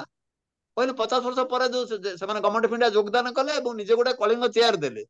ସେ ନାଁଟା ହଉଛି କଳିଙ୍ଗ ଚେୟାର ସେ ଚେୟାରଟା ନା ରୁଚିରାମ ସାହାଣୀ ଚେୟାର ହେଇଥାନ୍ତା ହେଇଥିଲା ସେମାନେ କରିଥିଲେ ଯେହେତୁ ଆମ ପାଖକୁ ଏତେ ଚିଠି ଆସିଲା ଆମେ ରୁଚିରାମ ସାହାଣୀ ଚେୟାର କରୁଛୁ ଆମେ କହିଲୁ ନା ରୁଚିରାମ ସାହାଣୀ ନୁହେଁ କଳିଙ୍ଗ ଚେୟାର ତା ନାଁ ଦିଆଯିବ ଯେହେତୁ କଳିଙ୍ଗ ପ୍ରାଇଜ କଳିଙ୍ଗ ଚେୟାର ଦିଆଯିବ ତ ସେଇଠୁ ଆମଠୁ ଚିଠି ଗଲା ପରେ ସେଠି ତାଙ୍କ ଡିସିସନ ହେଲା ଡିଏସଟିରେ ରୁଚିରାମ ସାହାଣୀ ଚେୟାର ହବନି ସେଟା କଳିଙ୍ଗ ଚେୟାର ନାଁରେ ହବ ତ ବହୁତ ରୁଚିରାମ ସୁନ୍ଦର ସାହାଣୀ ଜଣେ ବିଶିଷ୍ଟ ଲୋକ ବଟାନୀ ଲୋକ ପ୍ରଫେସର ଲୋକ ତାଙ୍କ ଭଲ କାମ କରିଛନ୍ତି କିନ୍ତୁ ଓଡିଶା ସାଙ୍ଗରେ ଯୋଡିବା ପାଇଁ ସେମାନେ ଚାହିଁଥିଲେ ସେଟା ରୁଚିରାମ ସାହାଣୀ ଚେୟାର ସେମାନେ ଦେଇଥାନ୍ତି ଆଚ୍ଛା ବଟାନୀ ସେଟା ବଟାନୀ ପ୍ରଫେସର ସେ ଥିଲେ ତେଣୁ ଆଚ୍ଛା ତାକୁ ସେଟା କାଟି ଦିଆଗଲା ଆମ ଚିଠି ଏଠୁ ଗଲା ଆମ ପାଖକୁ ଖବର ଆସିଲା DST ରୁ ଆମ ଚିଠି ଗଲା ଆମେ ୱିଲ୍ ନଟ୍ ଆକ୍ସେପ୍ଟ ଇଟ୍ ଆମର ଏଟା କଳିଙ୍ଗ ଚେୟାର ହିଁ ରହିବ ରୁଚିରାମ ସାହାଣୀ ଚେୟାର ରହିବ ନାହିଁ ଆମେ ଅବଜେକ୍ସନ କଲୁ କଲା ଫଳରେ ସେଟା ଆପ୍ରୁଭ ହେଲା ଏବଂ ସେଇ ଦିନଠୁ କଳିଙ୍ଗ ଚେୟାର ଚାଲିଲା ବହୁତ ବହୁତ ଭଲ କଥା ହେଲା ସାର୍ ନହେଲେ ଏଟା ଗୋଟେ ଭାରି ଅସୁନ୍ଦର କଥାଟେ ହେଇକି ମାନେ ରୁଚିରାମ ସାହାଣୀ ସାଙ୍ଗରେ ଓଡିଶାର ସମ୍ପର୍କ କିଛି ନାହିଁ ରୁଚିରାମ ସାହାଣୀ ବଡ ଲୋକ ବଡ ବୈଜ୍ଞାନିକ ବଡ ବଟାନିଷ୍ଟ ଠିକ ଅଛି କିନ୍ତୁ ଏଇ ଯୋଉ କଣ୍ଟେକ୍ସଟ ରେ ରୁଚିରାମ ସାହାଣୀ ଖାପ ଖାଉନାହାନ୍ତି ହଁ ତ ଏଠି ନିଜେ କଳିଙ୍ଗ ଚେୟାର ଯୋଉ ନାଁଟା କଳିଙ୍ଗ ପ୍ରାଇଜ ପାଇଲେ ପୁଣି କଳିଙ୍ଗ ଚେୟାର ବି ପାଇଲେ ତ ଏଇଟା ଗୋଟେ ଅଲଗା ତାର ହଁ ରହିଲା ଅଲଗା ଓଜନ ରହିଲା ସେଠି ରୁଚିରାମ ସାହାଣୀ ଚେୟାର ହେଲେ ସେଟା କଥାଟା ଡାଇଲ୍ୟୁଟ ହେଇଯାଇଥାନ୍ତା ତ ଠିକ ସେଟା ଆମେ ଅବଜେକ୍ସନ କଲୁ ଏବଂ ସେଟା ପୁଣି କାର୍ଯ୍ୟକାରୀ ହେଲା ଯାହା ଏଇଟା ବହୁତ ତାର ପୁଷ୍ପ ବହୁତ ବହୁତ ଧନ୍ୟବାଦ ହଁ ସାର୍ କିନ୍ତୁ ସରକାର କରିଥିଲେ ଏଇଟା କରିଥିଲେ ସରକାର ନିଜେ କରି କାରଣ ପଞ୍ଜାବର ଇନଫ୍ଲୁଏନ୍ସ ଦିଲ୍ଲୀରେ ଟିକେ ବେଶୀ ଆପଣ ଜାଣିଛନ୍ତି ପଞ୍ଜାବ ଲୋକଙ୍କର ଇନଫ୍ଲୁଏନ୍ସ ଦିଲ୍ଲୀରେ ବେଶୀ ଅଛି ତ ସେମାନେ ରୁଚିରାମ ସାହାଣୀ ନାଁଟାକୁ ଇଣ୍ଟ୍ରୋଡ୍ୟୁସ କରିଦେଇଥିଲେ ରୁଚିରାମ ସାହାଣୀ ଚେୟାର ହେଇଯାଇଥିଲା ସେଟା ବଦଲେଇକି ଆମେ କଳିଙ୍ଗ ଚେୟାର ପୁଣି କରୁ ସାର୍ ମୋର ଦ୍ୱିତୀୟ ପ୍ରଶ୍ନ ହଉଛି କିନ୍ତୁ ଆଜିକାଲି ରୁଚିରାମ ସାହାଣୀ ଚେୟାର ଦିଆ ହେଇନି ରୁଚିରାମ ସାହାଣୀ ଚେୟାର କାହାରିକି ଦିଆ ହେଇନି କଳିଙ୍ଗ ବିଜେତାକୁ ଦିଆ ହେଇନି ଦବା ପୂର୍ବରୁ ଆମେ କମ୍ପ୍ଲେନ କଲୁ ବହୁତ ସୁନ୍ଦର କଥା ଡିସିସନ ହେଲା ପରେ ଆମକୁ ଖବର ଆସିଲା ତାପରେ ଆମେ କମ୍ପ୍ଲେନ କଲୁ ତାଙ୍କ ନାଁରେ ଚେୟାର ଦିଆଯାଇ ନାହିଁ ପ୍ରଥମ ଚେୟାର ବି ଦିଆଯାଏନି ସାର୍ ମୋର ଦ୍ୱିତୀୟ ପ୍ରଶ୍ନ ରହିବ ଆଜିକାଲି ଯୋଉ ସ୍କୁଲ ଗୁଡାକରେ ଯୋଉ ବିଜ୍ଞାନ ମେଳା ହଉଛି ଅନେକ ସମୟରେ ମତେ ବିଭିନ୍ନ ସ୍କୁଲ ଡାକନ୍ତି ଏଇ ଯୋଉ ବିଜ୍ଞାନ ମେଳାରେ ଜୁରି ହିସାବରେ କିନ୍ତୁ ମତେ କାହିଁ ଲାଗେ ସେଇ ସବୁ ବିଜ୍ଞାନ ମେଳା ବିଜ୍ଞାନର ଯୋଉ ଉନ୍ନତିର ଯୋଉ ଲକ୍ଷ୍ୟ ନେଇକି କରାଯାଇଛି ସେଟା ଫୁଲଫିଲ୍ କଲା ଭଳିଆ ମତେ ଲାଗେନି କାହିଁକି ସେଥିରୁ ସଂଖ୍ୟାଧିକ ପ୍ରୋଜେକ୍ଟ ଥାଏ ଯୋଉଟା କି ସବୁ ମାନେ କପି କରା ପ୍ରୋଜେକ୍ଟ ସେଥିରେ କୌଣସି ମୌଳିକ ଇଏ ତଥ୍ୟ ବିଷୟରେ ପିଲାମାନଙ୍କର କିଣା ପ୍ରୋଜେକ୍ଟ ସାର୍ କିଣା ହଁ ପ୍ରୋଜେକ୍ଟ ହଁ ଆଉ ଦୁଇରେ ଅନେକ ସମୟ ଗୁଡେ ଅବସ୍ଥାବ କଥା ବି ସବୁ ପ୍ରୋଜେକ୍ଟରେ ଦେଖିବା ପାଇଁ ମିଳେ ଯୋଉଟା କି ଜଣା ପଡେ ଯେ ସେ ମାନେ ସେ ଯୋଉ ଛାତ୍ର ଆଉ ଶିକ୍ଷକ ଏବଂ ସେ ଯୋଉ ତାକୁ ଇଣ୍ଟରଭ୍ୟୁ କରୁଥିବା ସାମ୍ବାଦିକ ସମସ୍ତଙ୍କର ଯୋଉ ଆପଣ ବିଜ୍ଞାନ ମନସ୍କ କଥା କହିଲେ ବା ଯୋଉ ସାଇଣ୍ଟିଫିକ ଟେମ୍ପର ସେଇ ସବୁ ନଥିଲେ ଏଭଳିଆ ଅବାସ୍ତବ ଜିନିଷକୁ ଆମେ ଇଏ କରିପାରିବା ମାନେ ପ୍ରଶ୍ରୟ ଦେବା ତେଣୁ ଏଇ ଯୋଉ ବିଜ୍ଞାନ ମେଳା ସ୍କୁଲ ମାନଙ୍କର ଯୋଉ ବିଜ୍ଞାନ ମେଳା ହଉଛି ତା ପାଇଁ ଗୋଟେ ମାର୍ଗଦର୍ଶିକା ଗୋଟେ ରହିବା ଦରକାର ବୋଲି ମତେ ମନେ ହୁଏ ଆପଣ କଣ କହୁଛନ୍ତି ସାର୍ ଆପଣଙ୍କ କଥାରେ ମୁଁ ପୁରା ଏକମତ ଯୋଉ ଭାବରେ ବର୍ତ୍ତମାନ ବିଜ୍ଞାନ ମେଳା ଚାଲିଛି ବିଭିନ୍ନ ସ୍କୁଲ ମାନଙ୍କରେ ବର୍ଷ પર ବର୍ଷ ଚାଲିଛି ସେ ଠିକ ଭାବରେ ଚାଲି ନାହିଁ ସେଟା ମାସ ସ୍କେଲରେ ଲାର୍ଜ ସ୍କେଲରେ ଗୋଟେ କମର୍ସିଆଲାଇଜେସନ ଭଳିଆ ହେଇ ଚାଲିଛି ସବୁ କଥା କମର୍ସିଆଲାଇଜେସନ ହେଲା ଇଏ ବିଜ୍ଞାନ ମେଳା ବି ସବୁ ସ୍କୁଲରେ ହବା ଦରକାର ଅମୁକ ହବା ଦରକାର ଠିକ ଅଛି କିନ୍ତୁ ସେମାନେ ପ୍ରକୃତରେ ପିଲାମାନେ ସେ ମଡେଲ କରୁନାହାନ୍ତି ମଡେଲଟା ବିକ୍ରି ହଉଛି ହଁ ଲୋକମାନେ ପ୍ରଫେସନାଲ ଲୋକ ଅଛନ୍ତି କିଛି ଲୋକ ସେ ତିଆରି କରୁଛନ୍ତି ପଇସା ନେଇକି ତାର ପିଲାକୁ ମଡେଲ ହଁ ପିଲାମାନେ ପିଲାର ବାପାକୁ ପିଲାର ବାପାକୁ ବିକି ଦଉଛନ୍ତି ବାପି ଜେନାର ଦୋକାନ ବି ତା ପାଇଁ ଅଛି ସାର୍ ଗୋଟେ ପିଲାର ବାପାକୁ ଭୟଙ୍କର ସେମାନେ କଥା ପଇସା ନେଇକି ବିକି ଦଉଛନ୍ତି ଗୋଟେ ତ ବହୁତ ପିଲାଟା ଡେଞ୍ଜରିୟସ ଯଦି କଥା ଆକ୍ଚୁଆଲି ଗଢନ୍ତା ପିଲାଟା ଯଦି ନିଜେ ବସିକି ଲାବୋରେଟୋରୀ ସ୍କୁଲରେ ନିଜେ ତାର ଆପ୍ଲାଏନ୍ସେସ୍ ନେଲାନି ଆପ୍ଲାଏନ୍ସ ନେଇକି ନିଜେ ଗଢିଲା ନିଜେ ହାତରେ ନିଜେ ତିଆରି କଲା ତାହେଲେ ଲୋକମାନେ ଜାଣିଲେ ବାପା ମା ଜାଣିଲେ ଶିକ୍ଷକ ଜାଣିଲେ ନିଜେ ହାତରେ କଲା ସେ ମଡେଲଟାକୁ ଆଣି ଥୋଇ ଦଉଛି ମଡେଲଟାକୁ ନିଜେ ହାତରେ ଗଢୁନି ନିଜେ ଆଣି ଥୋଇ ଦଉଛି ଥୋଇ ଦେଇକି ସେ ବୁଝଉଛି ଖାଲି ସେ ବୁଝଉଛି ଆଚ୍ଛା ସେ ବୁଝିବାଟା ପୁଣି ଘୋଷା ସେ ଯୋଉ କାନ୍ଥରେ ମରା ହେଇଛି ଯୋଉ କଥାଟା ସେଟା ପୁରା ସେ ଘୋଷି ଦେଇଛି ଶିକ୍ଷକ ଯାହା ଆସିଲା ସେଇ କଥା ସେ କହିଲା ଆଉ ଜଣେ ଲୋକ ଆସିଲେ ସେଇ କଥା ବି କହୁଛି ପୁରା ଘୋଷି ଦେଇଛି କଥାଟା ତ ସେଇଟା ମୁଁ ମଧ୍ୟ ଏକମତ ନୁହେଁ ଯୋଉ ଭାବେ ବିଜ୍ଞାନ ମେଳା ଚାଲିଛି ମଡେଲ ଡିସପ୍ଲେ ଚାଲିଛି ସେଇ ଭାବରେ ପିଲାର ଆକ୍ଚୁଆଲି ବୈଜ୍ଞାନିକ ଯୋଉ ଏଟା ଦୃଷ୍ଟିକୋଣଟା ବଢୁନାହିଁ ହଁ ତାକୁ ଯଦି ବିଭିନ୍ନ ପାର୍ଟସ ଦେଇ ଦିଆଯିବ ତାକୁ ସେ ଆସେମ୍ବଲି କରିକି ଗଢିବ ତା ମନ ମୁତାବକ ତାର କଣ ସେ ଭାବିବ ଚିନ୍ତା କରିବ ତାକୁ ତା ଇନଫ୍ଲୁଏନ୍ସ ରୁ ବାହାର କରିଦେବ ପଦା ଇନଫ୍ଲୁଏନ୍ସ ରୁ ଶିକ୍ଷକ ଇନଫ୍ଲୁଏନ୍ସ ନଥିବ ବାପା ମା ଇନଫ୍ଲୁଏନ୍ସ ନଥିବ କି ବନ୍ଧୁବାନ୍ଧବ ବଡ ଭାଇ କକେଇର ଇନଫ୍ଲୁଏନ୍ସ ନଥିବ କି ମଡେଲ ବିକିବା ତାଙ୍କର ଇନଫ୍ଲୁଏନ୍ସ ସେ ନିଜେ ଗୋଟେ ଗଢିକି ଚିନ୍ତା କରି ଗୋଟେ କରିବ ସେଇଟା ନିଜେ ସେ ଗଢିବ ଯଦି ତାହେଲେ ଆପଣ ତାର କଥାଟା ଜାଣିପାରିବେ ଧନ୍ୟବାଦ ନହେଲେ ସାର୍ ଯୋଉ ଖାଲି ମଡେଲଟା ଆଣିକି ଥୋଇ ଦେଇକି ବୁଝେଇବ ଦର୍ଶକ ମାନଙ୍କୁ ବୁଝେଇବ ବା ଅତିଥି ମାନଙ୍କୁ ବୁଝେଇବ ସେଇଟା ତା ମଡେଲ ନୁହଁ ସେ ଗଢିନି କଟା ମାନେ ମୁଁ 100% କହୁନି ମାକ୍ସିମମ୍ ମଡେଲ ହଉଛି ସେମାନେ ଆଣୁଛନ୍ତି ଶିକ୍ଷକ ଟ୍ୟୁସନ ମାଷ୍ଟର ପ୍ରଫେସନାଲ ଲୋକ ତିଆରି କରିକି ଦେଇଦବା ଆଙ୍କ ନାଁ ଲେଖିଦବା ଇତ୍ୟାଦି କରି ସେ ପଇସା ନେଇକି କରିଦଉଛନ୍ତି ତ ସେଇଟା ଯଦି ପିଲାଟିଏ ନିଜେ ସବୁ ଯାକ ପାର୍ଟସକୁ ନେଇକି ନିଜେ ଗଢିବ ନିଜ ହାତରେ ଗୋଟେ ଚିନ୍ତାଧାରାରେ ନିଜେ ସାମ୍ନାରେ ସେ ଗଢିବ ତାହେଲେ ସେ ସେଟା ଯାଇପାରିବ ସାର୍ ସେ କ୍ଷେତ୍ରରେ ସାର୍ ଇଭାଲ୍ୟୁଏସନ ଯୋଉମାନେ କରୁଛନ୍ତି ସେମାନଙ୍କର ଗୋଟେ ଗୁରୁ ଦାୟିତ୍ୱ ଅଛି ଯେ ସେମାନେ ଏଇ ଯୋଉ ଚକମକ ହେଇକି ମାନେ ଚମକ ଦେଖାଉଥିବା ପ୍ରୋଜେକ୍ଟକୁ ନ ବାଛିକି ଯୋଉ ପିଲା କିଛି ମାତ୍ରାରେ ମୌଳିକ ଗୋଟେ ହଁ ମୌଳିକ ଥିବ ହଁ ସେଇ ପିଲାକୁ ମାନେ ଦବା କଥା ପ୍ରାଇଜ ପିଲା ଗୋଟେ ଭଲ ଭାବରେ ଅଧ୍ୟୟନ କରାଯିବ ପିଲାକୁ ଏକଦମ ପୁରା ତାକୁ ଯୋଉ ପ୍ରଶ୍ନ ପଚାରେ ଯେ ପିଲା ଆକ୍ଚୁଆଲି ପିଲା କହିପାରୁନି, ପିଲା ସେ ନିଜେ କରିନି, ତା ଭିତରେ ପଶିନି ନା, ହଁ ସେ ତାକୁ ଯାହା ଫିଡବ୍ୟାକ୍ ଦେଇଛି ଶିକ୍ଷକ ବା ଟ୍ୟୁସନ ମାଷ୍ଟର ଯାହା ସେଇ କଥା ସେ କହୁଛି। ସିଏ ଆକ୍ଚୁଆଲି କଣ ପ୍ରୋଜେକ୍ଟ ବିଷୟ କଥା କହିପାରୁଛି, ସେ ଯାହା କହୁଛି ସେଟା ଗୋଟେ ରଟିଂ, ମାନେ ସେ ଶୁଣିଲା ସେ କଥାଟା କହିଲା, ତା ଭିତରେ ସେ ପଶିନି, ପ୍ରୋଜେକ୍ଟର ଭିତରେ ବି ସେ ପଶିନି। ତେଣୁ ସେଇଥିପାଇଁ ତାର ତାର ଆକ୍ଚୁଆଲ କ୍ୱାଲିଟିଟା ସେଟା ଫୁଟି ଉଠୁନି, ପ୍ରୋଜେକ୍ଟରେ ଆସୁନି। ଏକ୍ଜାକ୍ଟଲି। ତ ସାର୍ ଆମେ ପ୍ରୋଜେକ୍ଟ କେବଳ ପରବର୍ତ୍ତୀ ବିଜ୍ଞାନ ମେଳା ନୁହେଁ, ତିଆରି ପରବର୍ତ୍ତୀ ପ୍ରଶ୍ନ ହଁ ନବା। କେବଳ ବିଜ୍ଞାନ ବିଜ୍ଞାନ ନୁହଁ ନା କେବଳ ବିଜ୍ଞାନ ମେଳା ନୁହେଁ, ହେଇପାରୁନି ନା। ବିଟେକ୍ ପ୍ରୋଜେକ୍ଟ, ଏମଟେକ୍ thesis ସବୁ କିଛି ହଁ ବିକ୍ରି ସବୁ ହଉଛି। ସବୁ ଆଉ ଏ ବି ମୁଁ କରେକ୍ଟ, ଏ ବି କରେକ୍ଟ, ହଁ ଆଜ୍ଞା ଏଇଠି ତ କରେକ୍ଟ।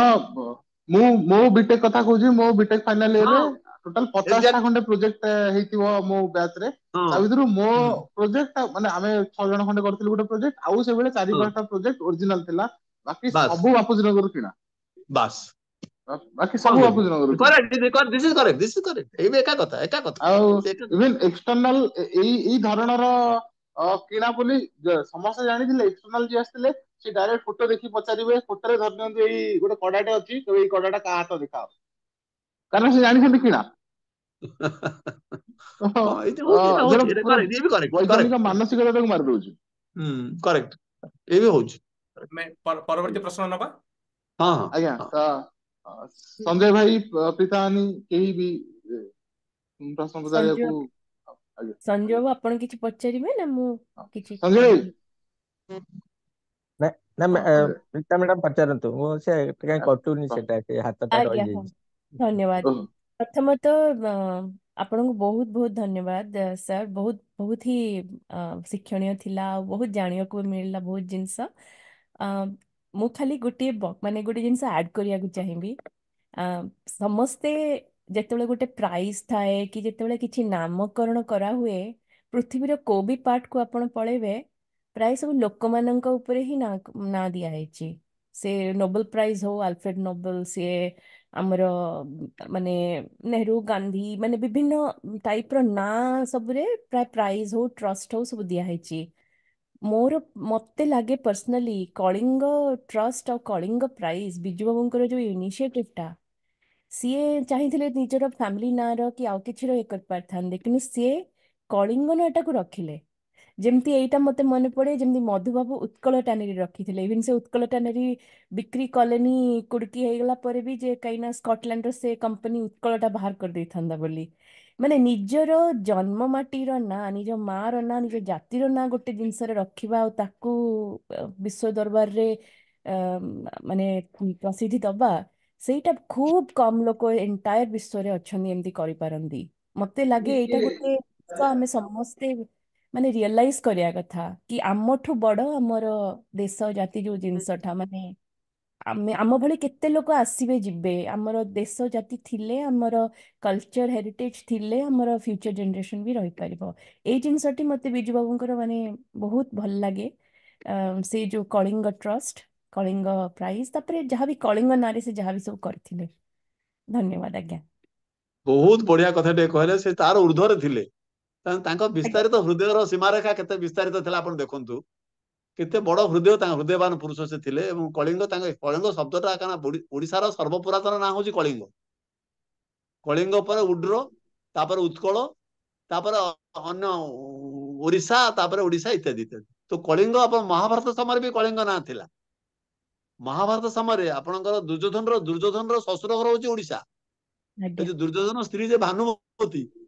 ବସ୍ତ୍ରହରଣ ସମୟରେ ଭାନୁମତୀର ଲୁଗା ଲାଗେ, ଭାନୁମତୀ ହଉଛି କଳିଙ୍ଗ ଝିଅ, କଳିଙ୍ଗ ଆଜ୍ଞା କନ୍ୟା ଭାନୁମତୀ। ସେଇଥିପାଇଁ କଳିଙ୍ଗ ରାଜା ଆମ ସପୋର୍ଟ କରିଥିଲେ ପାଣ୍ଡବକୁ, ନୁହେଁ କୌରବ ପଟରେ ଥିଲେ। ଆଜ୍ଞା ପାଣ୍ଡବର ସେନା ମାନେ କୌରବ ପଟରେ ଯୁଦ୍ଧ କରୁଥିଲେ, କାରଣ ଦୁର୍ଯ୍ୟୋଧନ ହଉଛନ୍ତି କଳିଙ୍ଗର ଜୋଇଁ। ଆଜ୍ଞା। ଦୁର୍ଯ୍ୟୋଧନ ଆପଣଙ୍କର ହଉଛନ୍ତି ଅନୁମତିରେ, କଳିଙ୍ଗର ଜୋଇଁ, ଦୁର୍ଯ୍ୟୋଧନ ସ୍ତ୍ରୀ ଭାନୁମତୀ ଆମ ଝିଅ, ଓଡିଆ ଝିଅ। ଆଜ୍ଞା ଆପଣଙ୍କ ସେଇଥିପାଇଁ ଅନୁମତିରେ ସେଇଥିପାଇଁ ଗୋଟେ କଳିଙ୍ଗର ଛୋଟ, ସେନା ମାନେ, କଳିଙ୍ଗ ରାଜ୍ୟ ମାନେ, ଆମେ କୌରବ ପଟରେ ଆମେ ଥିଲୁ। ଏଇଟା ଗୋଟିଏ କଥା। ତ ମହାଭାରତ ଆଜିରୁ 2500 ବର୍ଷ ତଳେ ମଧ୍ୟ ଆମର ଓଡିଶାର ସର୍ବପୁରାତନ ନାଁ ହଉଛି କଳିଙ୍ଗ। ତାପରେ ଉଡ୍ର ଆଜ୍ଞା ଫଳା ଉଡ୍ର, ତାପରେ ହେଲା ଆଜ୍ଞା ଉତ୍କଳ, ଆଜ୍ଞା। ତାପରେ ଆପଣଙ୍କ ହେଲା ଅନୁମତିରେ ଓରିଶା।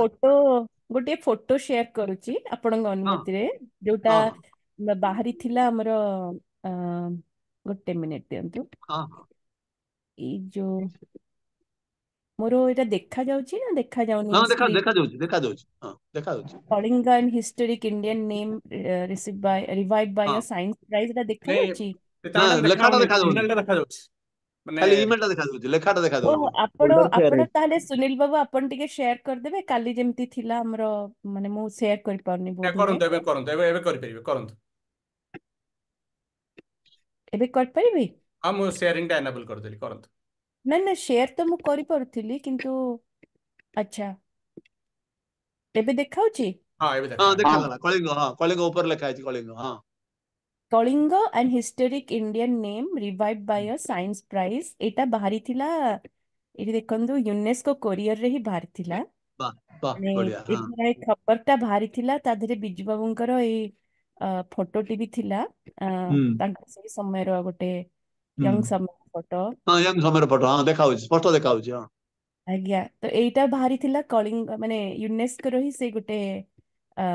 ଇଏରେ, ତ ସେଇଟା ୟୁନେସ୍କୋ ଦେଖିବା କୁରିଅର, ଆଚ୍ଛା, କୋରିଅରରେ। ହୁଁ ଆଉ ହୁଁ ଗୋଟେ ଥିଲା କୁଆଡେ ଏଇ ଗଲା? ଫଟୋଟା ଆପଣ ସେୟାର କରିଦେଲେ ମୁଁ ସେ ଭିଡିଓରେ ଇନକ୍ଲୁଡ କରିଦେବି। ହଁ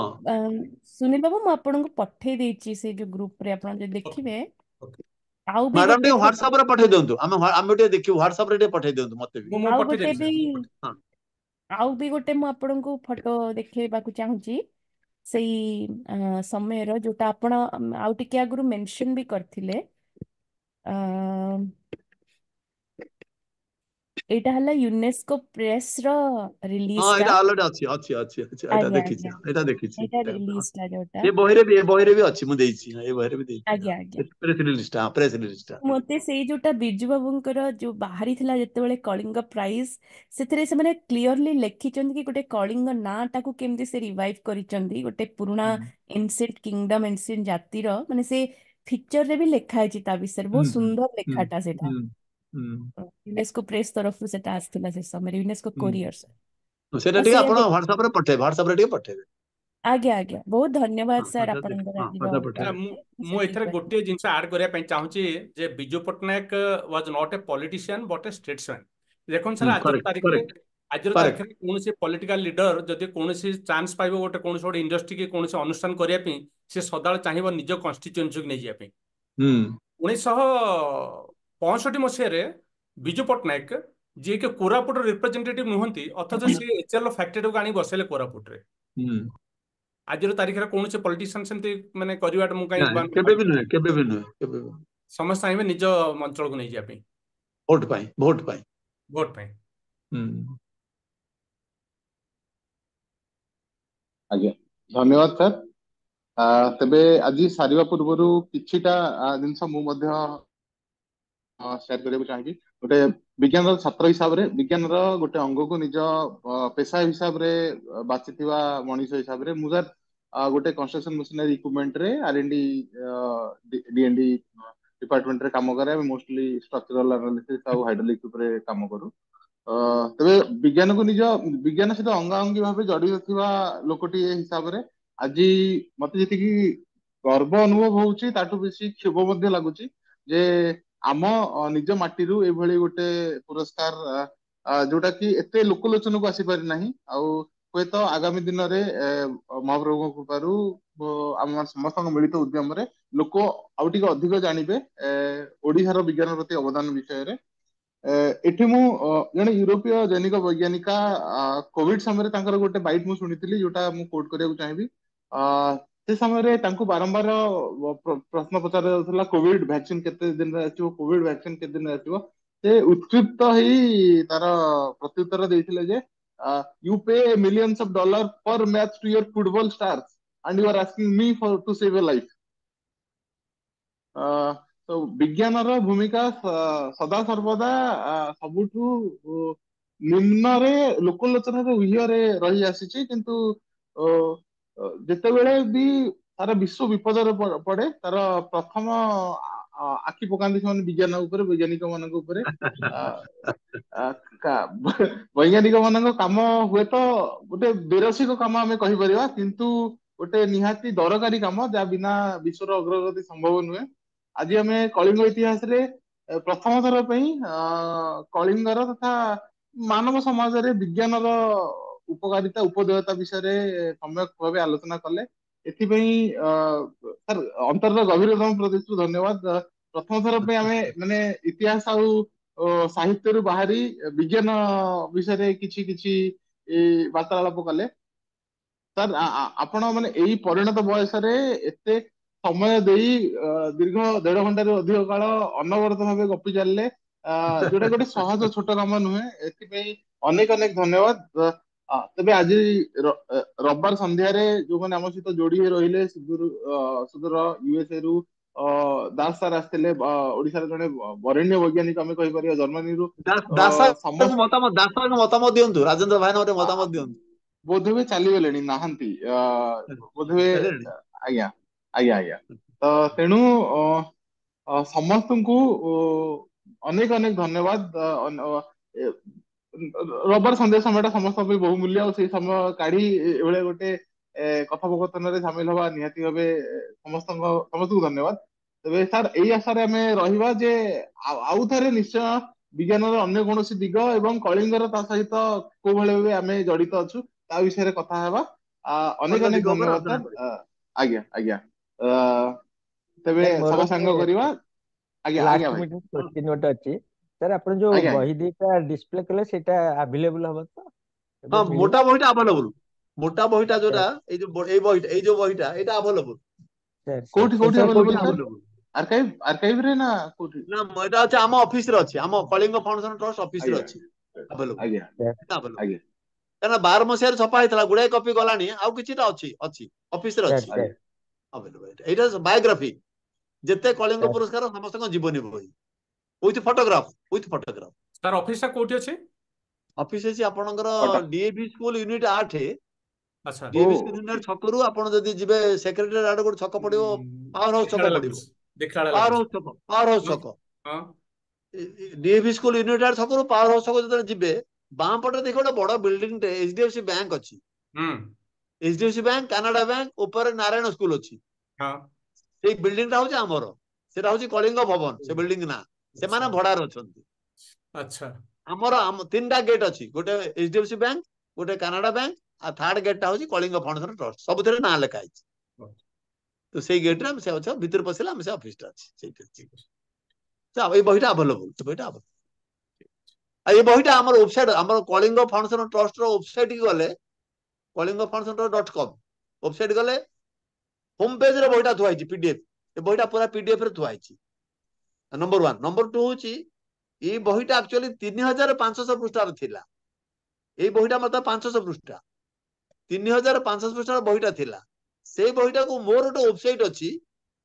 ସେ ୱେବସାଇଟରେ ପୁରା ବହିଟା ସବୁ ଅଛି, ଟୋଟାଲ 3500 ପୃଷ୍ଠା ଯାକ ସବୁ ଅଛି। ଆପଣଙ୍କ ୱେବସାଇଟର ଇଏଟା କ'ଣ ସାର୍? ମୋ ୱେବସାଇଟରେ drcrmisra.com,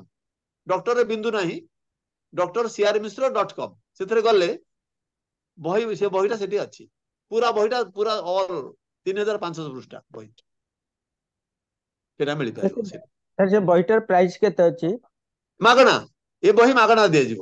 ଏ ବହିର ଆଚ୍ଛା ପ୍ରାଇସ୍ ରଖା ହେଇନି, ସରକାରଙ୍କ ତରଫରୁ ବହିର ମାଗଣା।